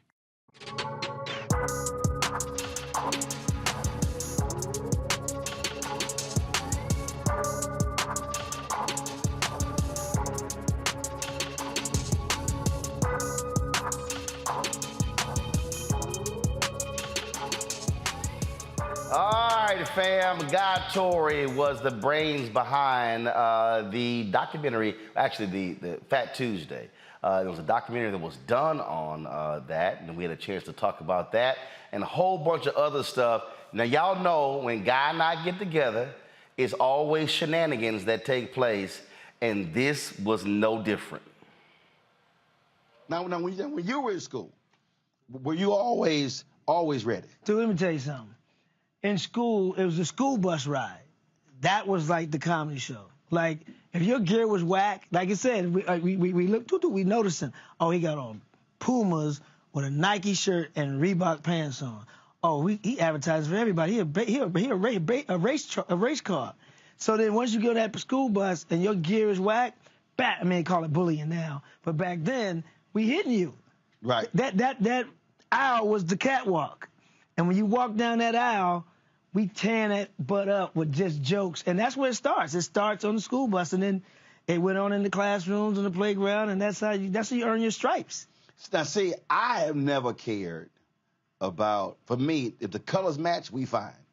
I wore it, and you were like, I can't believe he got on some Nike pants and Adidas shoes. Yeah, man, I'm OCD. And I literally was like, did any of y'all pay for this? Yeah. See, I was so then we was in school when that actually came up, and I'd be like, I'm sorry, aren't you on free reduced lunch? Then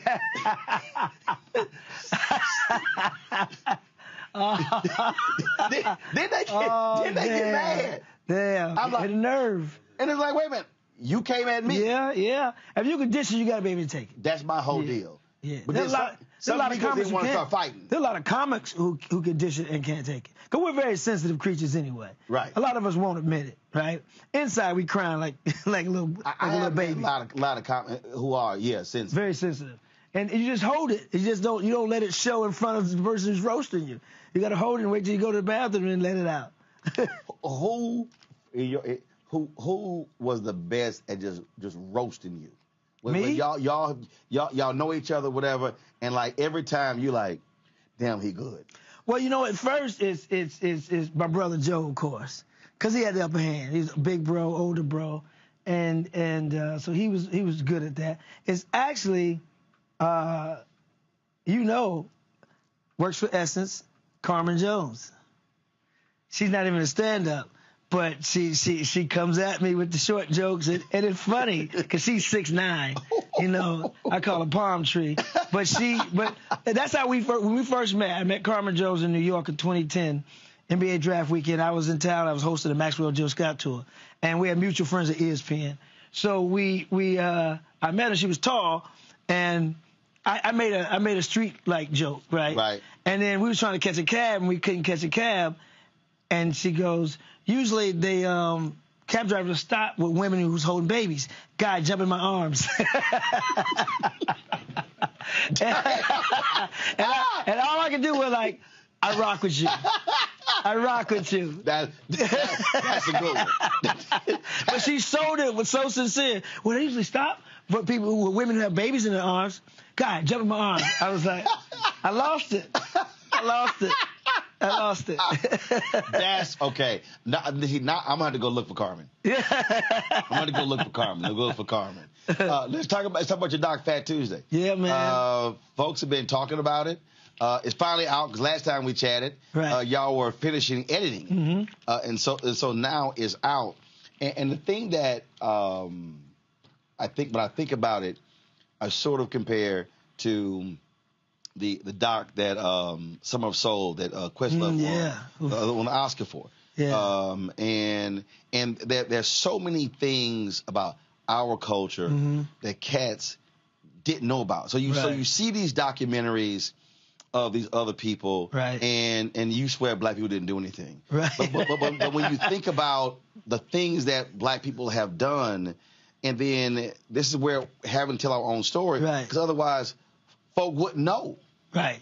And it's funny you say that, too. And Fat Tuesdays prayerfully were up for Emmy consideration. How'd you hear about Fat Tuesdays? How'd you hear about Jesus? People told you. This is how we do it. It's 1995. Comics back then were predominantly white. And I said, man, there's so many funny people doing comedy in the hood, but there was no one there to see them. And I was like, okay, change that shit. Guy was like, Hollywood don't want to come to the hood, so let's take the hood to Hollywood. Every Tuesday is in this room. Fat Tuesday. I had no idea what the fuck I was doing. I saw Chris Rock, Chris Tucker, Martin Lawrence, Jamie Foxx, Kevin Hart. Every week, sold out. It was the neighborhood. For the first time, I was able to do black humor. Man, this was really our space. Fat Tuesdays was like a melting pot. For like genius shit.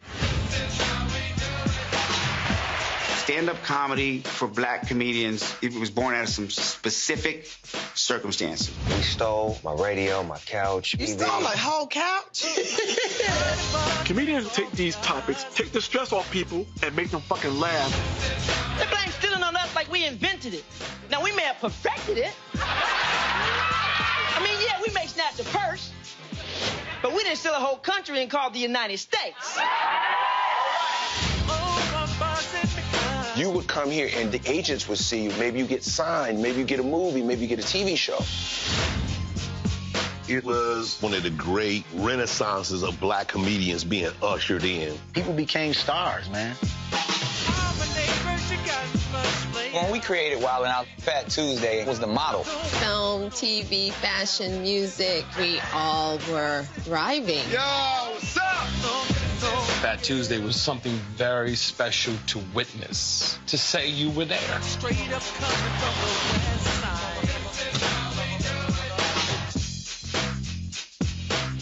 I had some fun here tonight. So, prayer warriors out there, I hope we get that nod. But Fat Tuesdays is a documentary about a night I created at the Comedy Store to showcase black comedians. And it turned into the best damn comedy show, period. The most important comedy show, period, because so many comics came through there that are box office stars today, that are touring. Kevin Hart, who opened, Essence Fest, man, he came through Fat Tuesdays. And Nick Cannon discovered at Fat Tuesdays, and Mike Epps came through this. So it was such a platform to showcase comedians. And, it was me bringing the hood to Hollywood, because after the riots in '92, industry quit going to the hood to see us. So I said, let me create a night on Sunset where we should be anyway and showcase black comics. And it's funny you say that, how, you would swear black people didn't do anything because there's another cable network that did a documentary on the Comedy Store where I held Fat Tuesdays, and there was no mention. Are you serious? There was no. They had a 5-part series, and there was no mention. 5-part series, and there was no mention of Fat Tuesdays. And Fat Tuesdays, my night, out of the mouths of the Comedy Store owners, even when we were shooting our doc there, said, "Man, Fat Tuesdays. It wasn't for Fat Tuesdays, would have been shut down a long time ago." He said there was times that if it wasn't for Fat Tuesday, they wouldn't have made payroll on Friday. And there was not one mention. That is crazy. In the documentary that was done on the Comedy Store. Wow.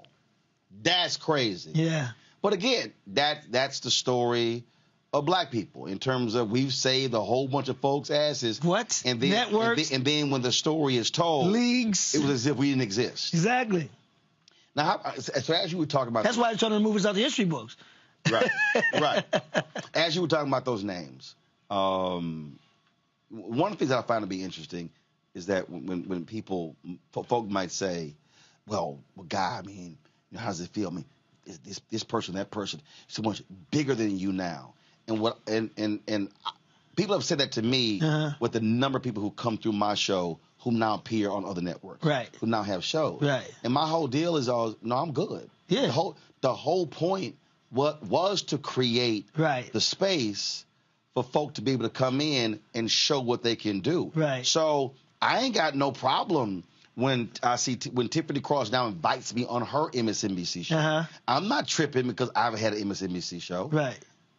I did that. So folk can have a show when Angela Brown was on CNN or Gianna Caldwell was on Fox News or Paris and Ours or Michael Singleton and go on and on. That was the point, to create the space, because as we know, if we didn't create the space, there would have not been a space created. You understood the assignment, and Fat Tuesdays was an assignment, and I'm glad God chose me to, to be the vessel.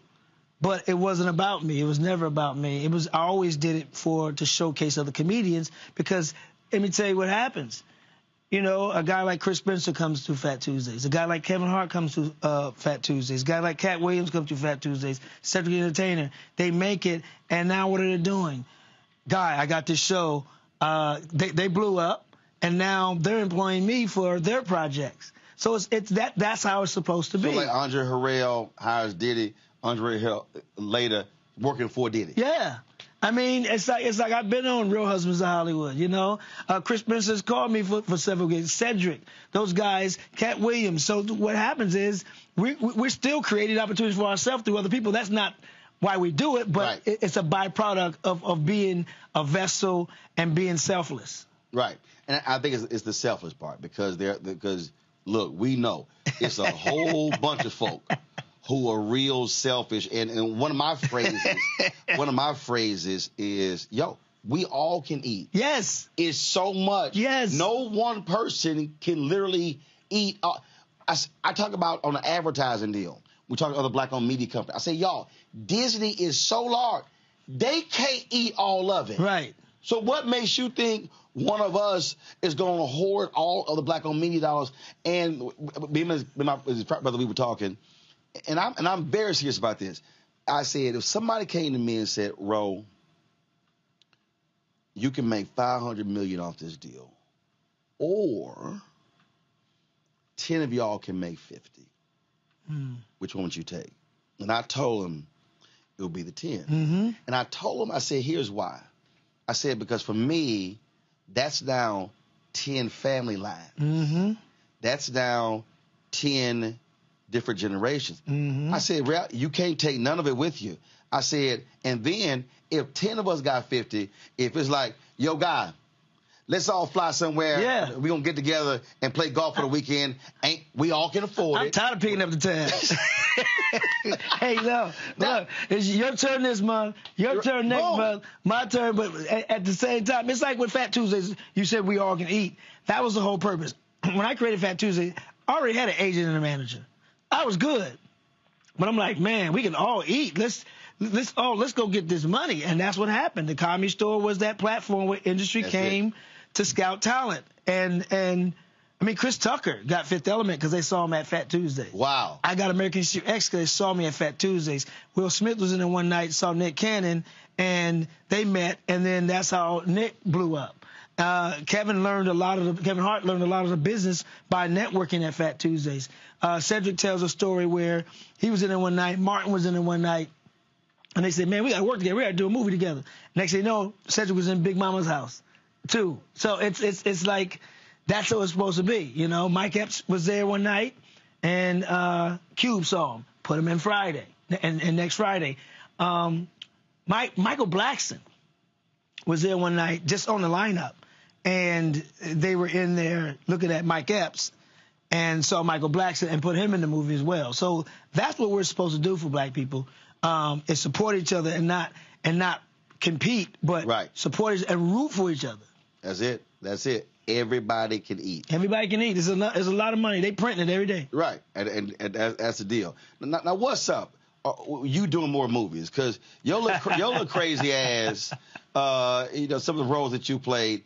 Are you trying to pursue more of that, or you like, you know what? I'm just gonna really do the comedy. I get that a lot, man. I stepped away from acting for a minute, man. It's just that to do it and to do it right. It's a mindset, and the older you get, it's kind of less games you want to play. It's a lot of tomfoolery that goes on in the acting stuff.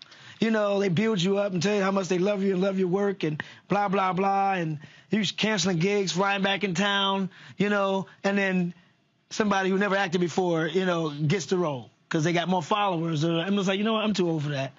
And but people have been like, man, we miss you on the big screen and da-da-da. So I'm starting to come back. When I did Real Husbands of Hollywood, I got bit a little bit by the bug. I just finished the independent film called Hope Street Holiday. Hope. I'm sorry. Hope. That was Hope Street Holiday. Hope Street Holiday. So I'm getting bit by the acting bug again. But it's a mindset. If you want to do it and do it well, which I'm a perfectionist, it's a mindset. So it's getting that mindset of committing myself to do the work.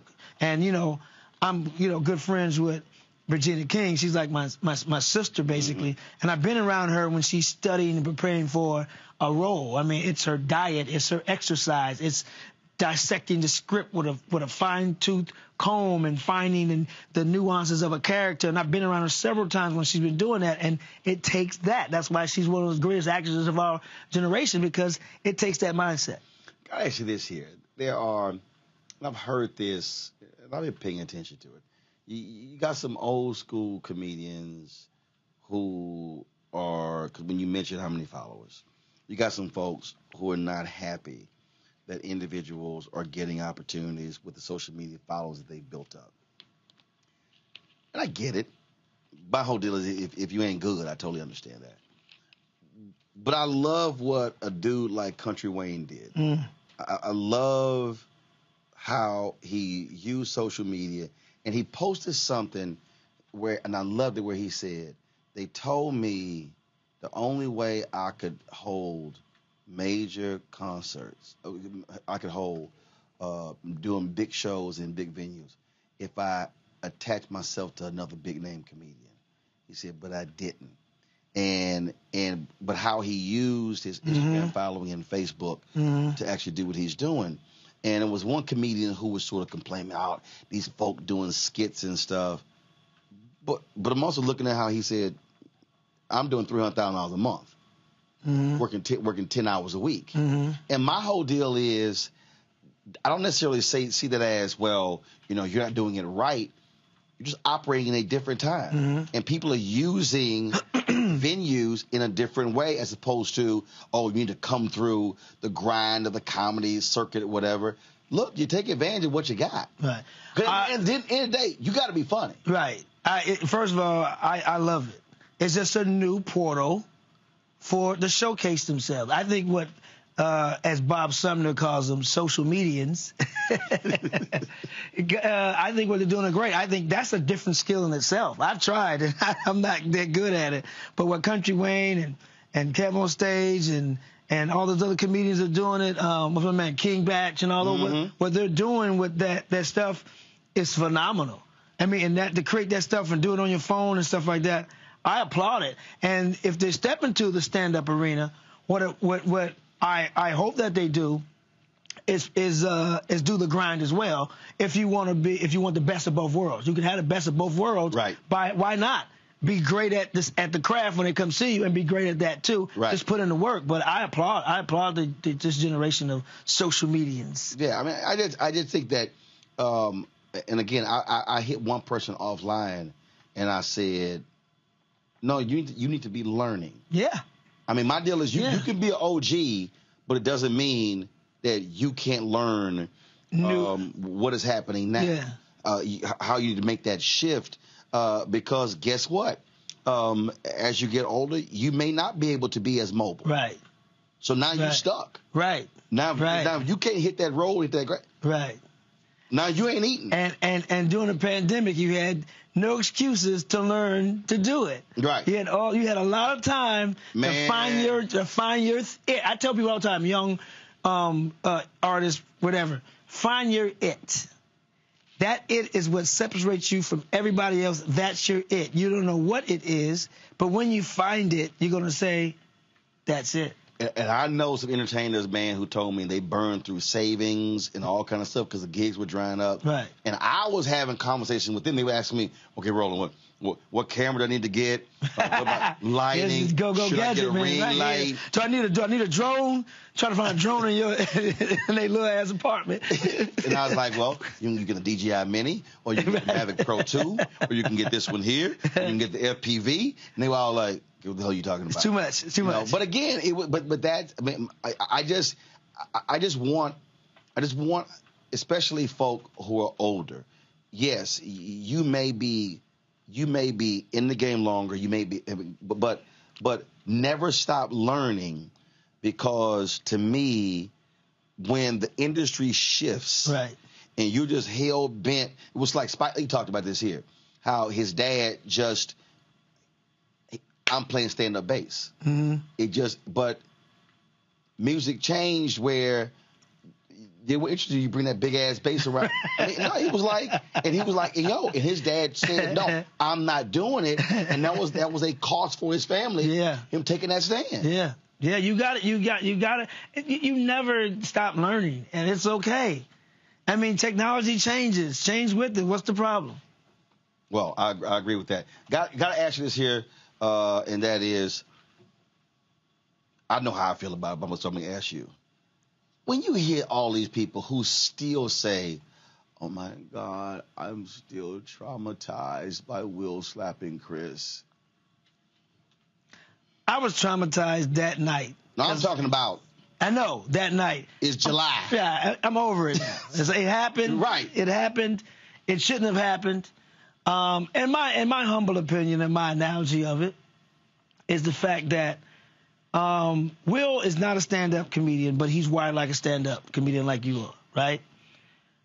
But he could have done stand-up. Either one of you could have done stand-up. If you read Will's book, there was a lot of trauma in that book growing up. Comedians are dark individuals on the inside, and we do comedy to hide that darkness, all the goofiness and all the jokes. Really something going on the inside. And I think with Will, in my humble opinion, that all that trauma that he had growing up, the jokes, the funny, he's a great comedic actor, all that he was hiding he was hiding that through his comedy, suppressing it. Right, and you can only pretend for so long. Right. And it got to the point where it was like, enough is enough. Because in my opinion, what Chris said didn't warrant that at all.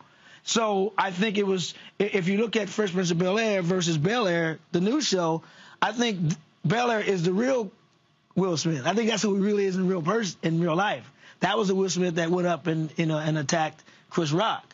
And I think the Fresh Prince of Bel-Air was the masked Will Smith. So it's something deeper going on the inside that had happened. But for the record, I'm a big Will Smith fan. I'm a big Chris Rock fan. Yep. But that wouldn't happen to me. I'd have ruined that damn award show. I got a Napoleon complex too. Man, let me tell you something. You have a history of fighting. Yeah. Hey, you got history. Will is dope, but I'm telling you, you played Ali. You ain't Ali. You would have heard these little feet run behind you and right in the back. He probably would have went, something just sting me. but I'm not. Unfortunately, I'm not as classy as Chris Rock. So you said you would have not have kept presenting. No. Oh yeah, another fisticuffs. All day long, all day strong. Yeah, or every time on site. All you would have heard is Will Packer in the control room. Go to break! Go to break! Right. Go to break! Guy Torrey about to strangle him. Hey man, I'm sorry, man. I'm not that classy. Has anybody ever walked up on you on stage? Oh yeah, I was in Pittsburgh one time, and I was doing a Mitt Romney joke, and it happened twice. One in Pittsburgh, one in Ohio, in Dayton, Ohio.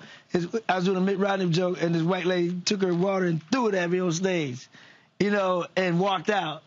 Yeah. And then I was in. No, hold up. What'd you do? I was like, hey man. I mean, I dodged it, but I was like, hey sir, you need to get your wife. You need to get your wife. I said I don't hit women unless it's doggy style, but but I don't hit women, so you need to go get your wife. And then I was in Pittsburgh, man, and I did a Mitt Romney joke. And this old white dude looked like Walter H. Brimley, the diabetes guy. Big mustache. Yeah. He got up with his sons and was walking toward the stage, and I just walked closer to the stage. But I had 3 friends who were Pittsburgh Steelers in the audience, and they stood up. And I was like, look behind you. You're wrong. But this is before, Trump. This is the Mitt Romney joke. They was getting hot, boy. Damn. Yeah, man. You said, look behind you. The posse back there. Right there.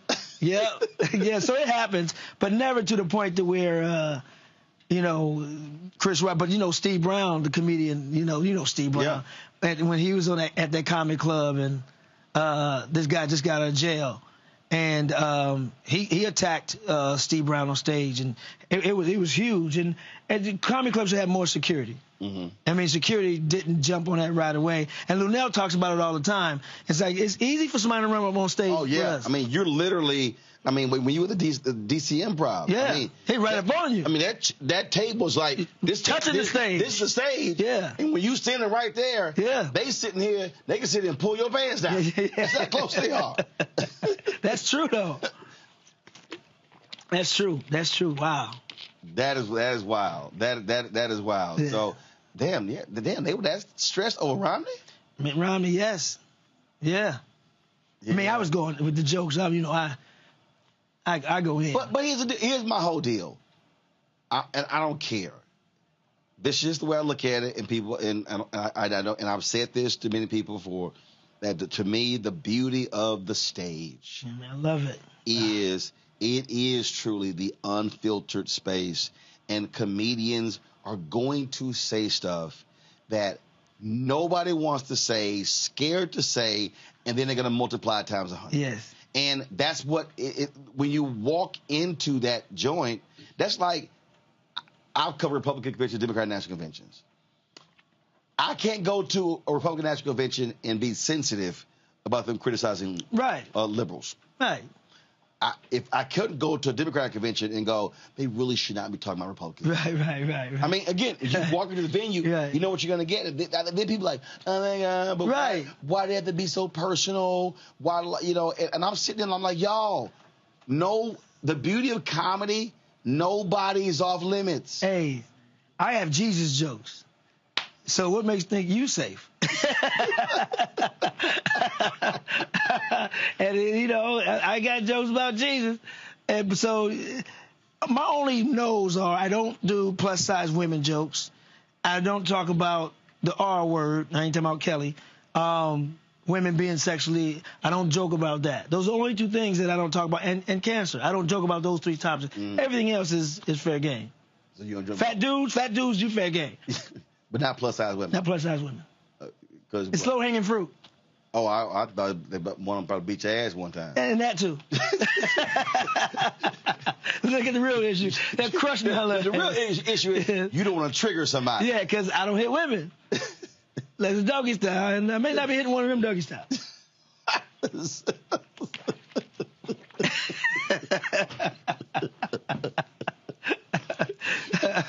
those are my only 3, No.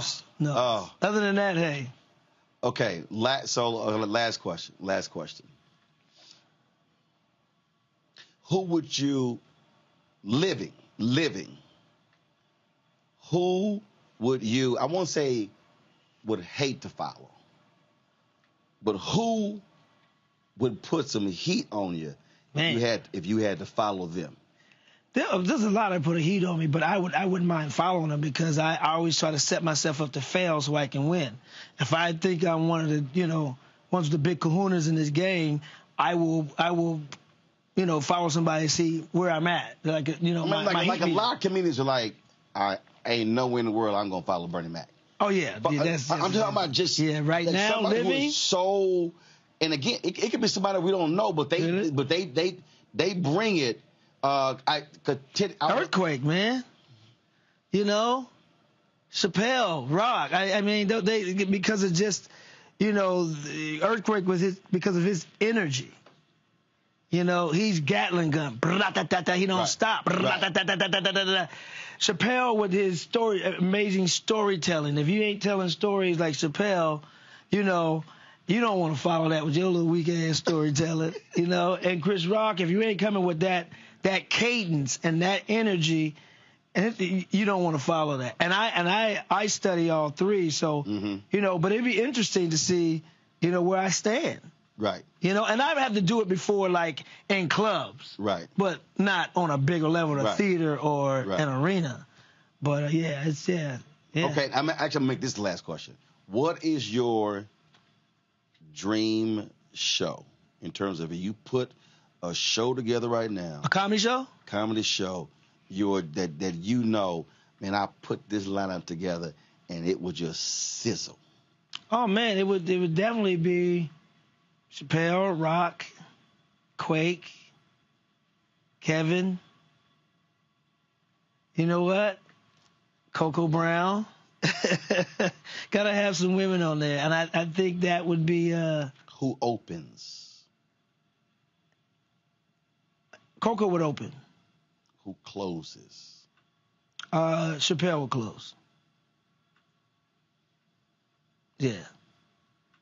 Yeah. Now, would you pull a Motown Berry Gordy, and depending upon what they used to do is, whoever killed it, the previous show, they would flip it. They would do is they would sit here and go, tomorrow night, the Supremes are closing, and Marvin would sometimes be upset, but then what would happen is Marvin go out, and then Smokey was like, they would bring that heat, and they were like, say dog, Temptation's closing now, and then they would it was like this constant deal where they were like driving them, and it was like straight up didn't matter. You could have had the #1 record out. They'd be like, say dog, they killed it live. They closing. I gotta have Cedric in that lineup as well. I gotta have Cedric because he brings something different from all of them. What's that? Except y'all being from St. Louis.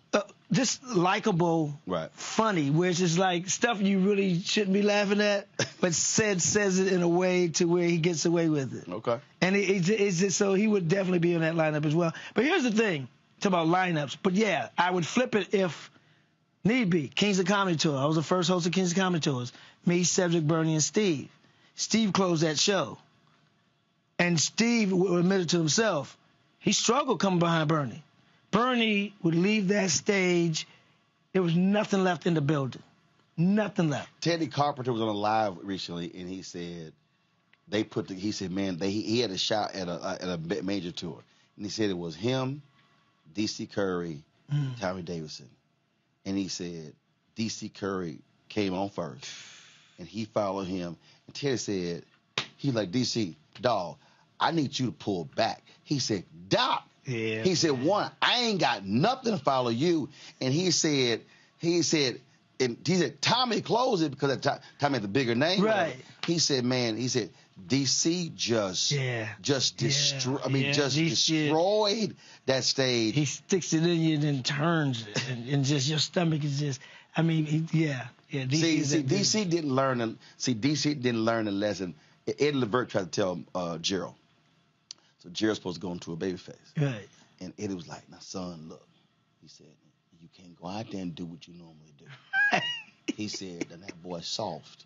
Yeah, right. Tell him, and that boy's soft. Right. I had Eddie tell his story on the radio show. Eddie, man, people calling me all over Roll. I said, you don't want to say the man's soft. I just asked the damn question. How you mad at me? You knew the microphone was on. How you mad at me? Hey, Mike's always hot. And he said, and so he was like, son, protect the money. Don't go out there. Yeah. He said, man, Gerald went out there and he was sort of like Eddie Murphy in Dreamgirls, when he went to the white club. Yeah. And all of a sudden, he said, man, Gerald, and it just went there. Man, the panties came flying out, everything. And when he got done, when they were at Madison Square Garden, was sold out. Oh, yeah, I played there before. Wasn't no tour. Yeah. Eddie was like, son, I told it's you. It's like catching the Holy Ghost. You can't control it. When they screaming for you and you in that zone, nothing you can do. Yeah, I see why Steve said Bernie was just... and then when I left the tour, I voluntarily left the tour, and they moved Steve to hosting and added DL. And then I think Bernie may have closed that tour. Oh yeah, he did. Yeah. I saw them in Houston. Right. He closed. Yeah. Yeah. Cat's bad, but that was a whole different level there. That's like being a musician. You trying to follow Charlie Wilson. Oh man. You ain't trying to you ain't trying to do that. No. Look, Lionel Richie's my frat brother. Love him dearly. But when Lionel closed Essence on a Sunday night and Charlie came on before him. Yeah, it's styles. It's different energies. It's nothing to do with one is more talented or less talented. It's just a formula. But when you take the room that high, it's hard to come behind. I mean, when somebody leaves it way up there, unless it's just a different thing. Plus, Lionel got that underbite too. See, we're gonna go ahead and end this right now. He look like a cash register drawer open. We're gonna go and end this right now. Cause see, Lionel got so much money. He does. You may never see Guy Torry again. Pause, but I got some of his, his linen. He got bed sheets and stuff. Sorry, Lionel, but hey. Forget bed sheets. I'm talking about songwriting money. I know. Well, property. Hey. He own a lot of property. Hey. In Beverly Hills, Los Angeles. Hey. Long money. As long as that chin. Long.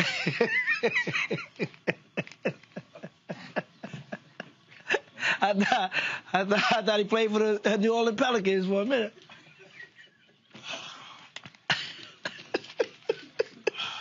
Hello. Is it your jawline I'm looking for? That's why people don't like me, man. You called them.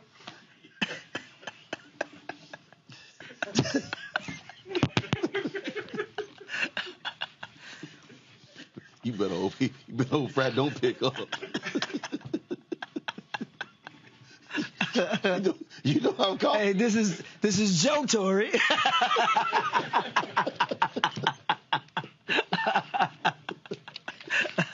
Don't pick up. He actually called him too. He called him too. Only rolling and just let me talk to Barack. Only rolling can. We did the interviews in L.A.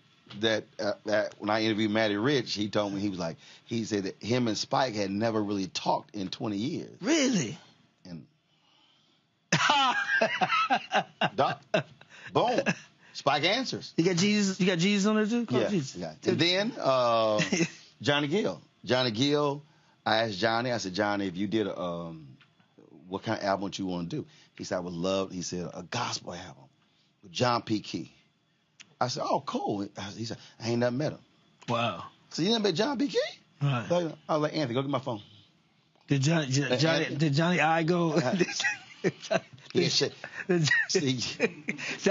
Johnny got that eye that goes solo sometimes. Shades on. Yeah, shades on. That eye. See, right there. But it's just a weak muscle. If he put some Viagra in his eye, it'll strengthen that muscle.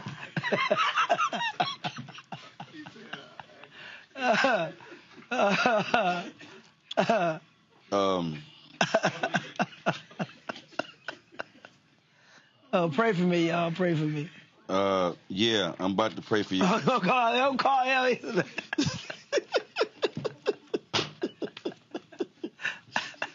You better hope Johnny get on. Well, you know, he's probably working on the steps for tonight. Johnny? Hey, man. I'm interviewing Guy Torry. And Guy... Hey, don't believe it. Guy he's been... I told him I interviewed you when we called John P. Key. And Guy's been real disrespectful, Johnny. No, man. No, he disrespected Lionel Richie, so I hit him on FaceTime. And then I mentioned you, and he was like, "Well, did Johnny want I follow you?" And I was like, "Okay, I'm calling." Go on. Hey, Johnny, I got the evidence, Johnny. I got it on tape. Hey, man, don't believe him, man. You gonna believe a man with no neck? And trust me, you know this little cockroach said that. you know doggone well. You know the offspring of Ike Turner said that.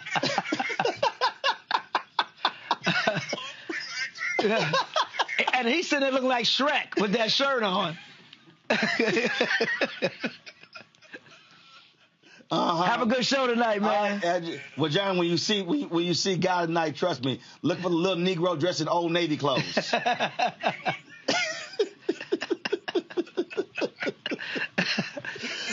I will see you tonight, baby. Yes, sir. I'll be down front in all white. Let's get it on. If Bobby late, let me know. I'll be on stage. All right, my brother. Okay. All right, please. See? I'm not the one. All right. All right, good we night. done.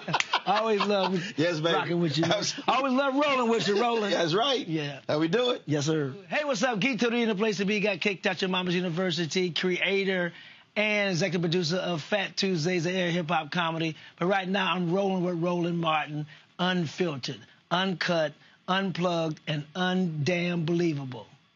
You hear me? All right, y'all, that is it. Y'all see how we do it. Y'all see how we do it. Ain't nobody else bring you the kind of content we do here on the Black Star Network. Let me give a shout out to all the folks we interviewed. We're posting some other interviews on our social media accounts. All the stuff that you've seen are gonna be on our social media accounts. That boy there got no... I told y'all, me and Guy get together, we gonna score on each other all day. So y'all, that's it. It's time for us to go. Again, we wanna thank Coca-Cola for partnering with us to cover the 2022 Essence Festival of Culture and to present all of these different recaps. And so thank you so very much for their support. John Mount, thanks a bunch. Let me thank Henry, Fred, the whole team at Coca-Cola. Thank you so very much. All right, folks, I'm gonna see you guys Monday right here on the Black Star Network. Y'all have a fabulous, fabulous weekend. Holla!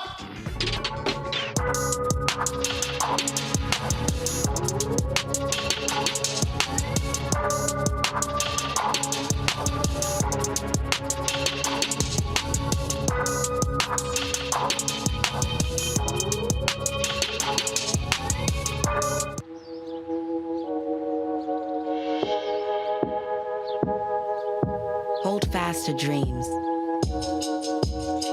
For if dreams die, life is a broken-winged bird that cannot fly. Hold fast to dreams. For when dreams go, life is a barren field, frozen with snow.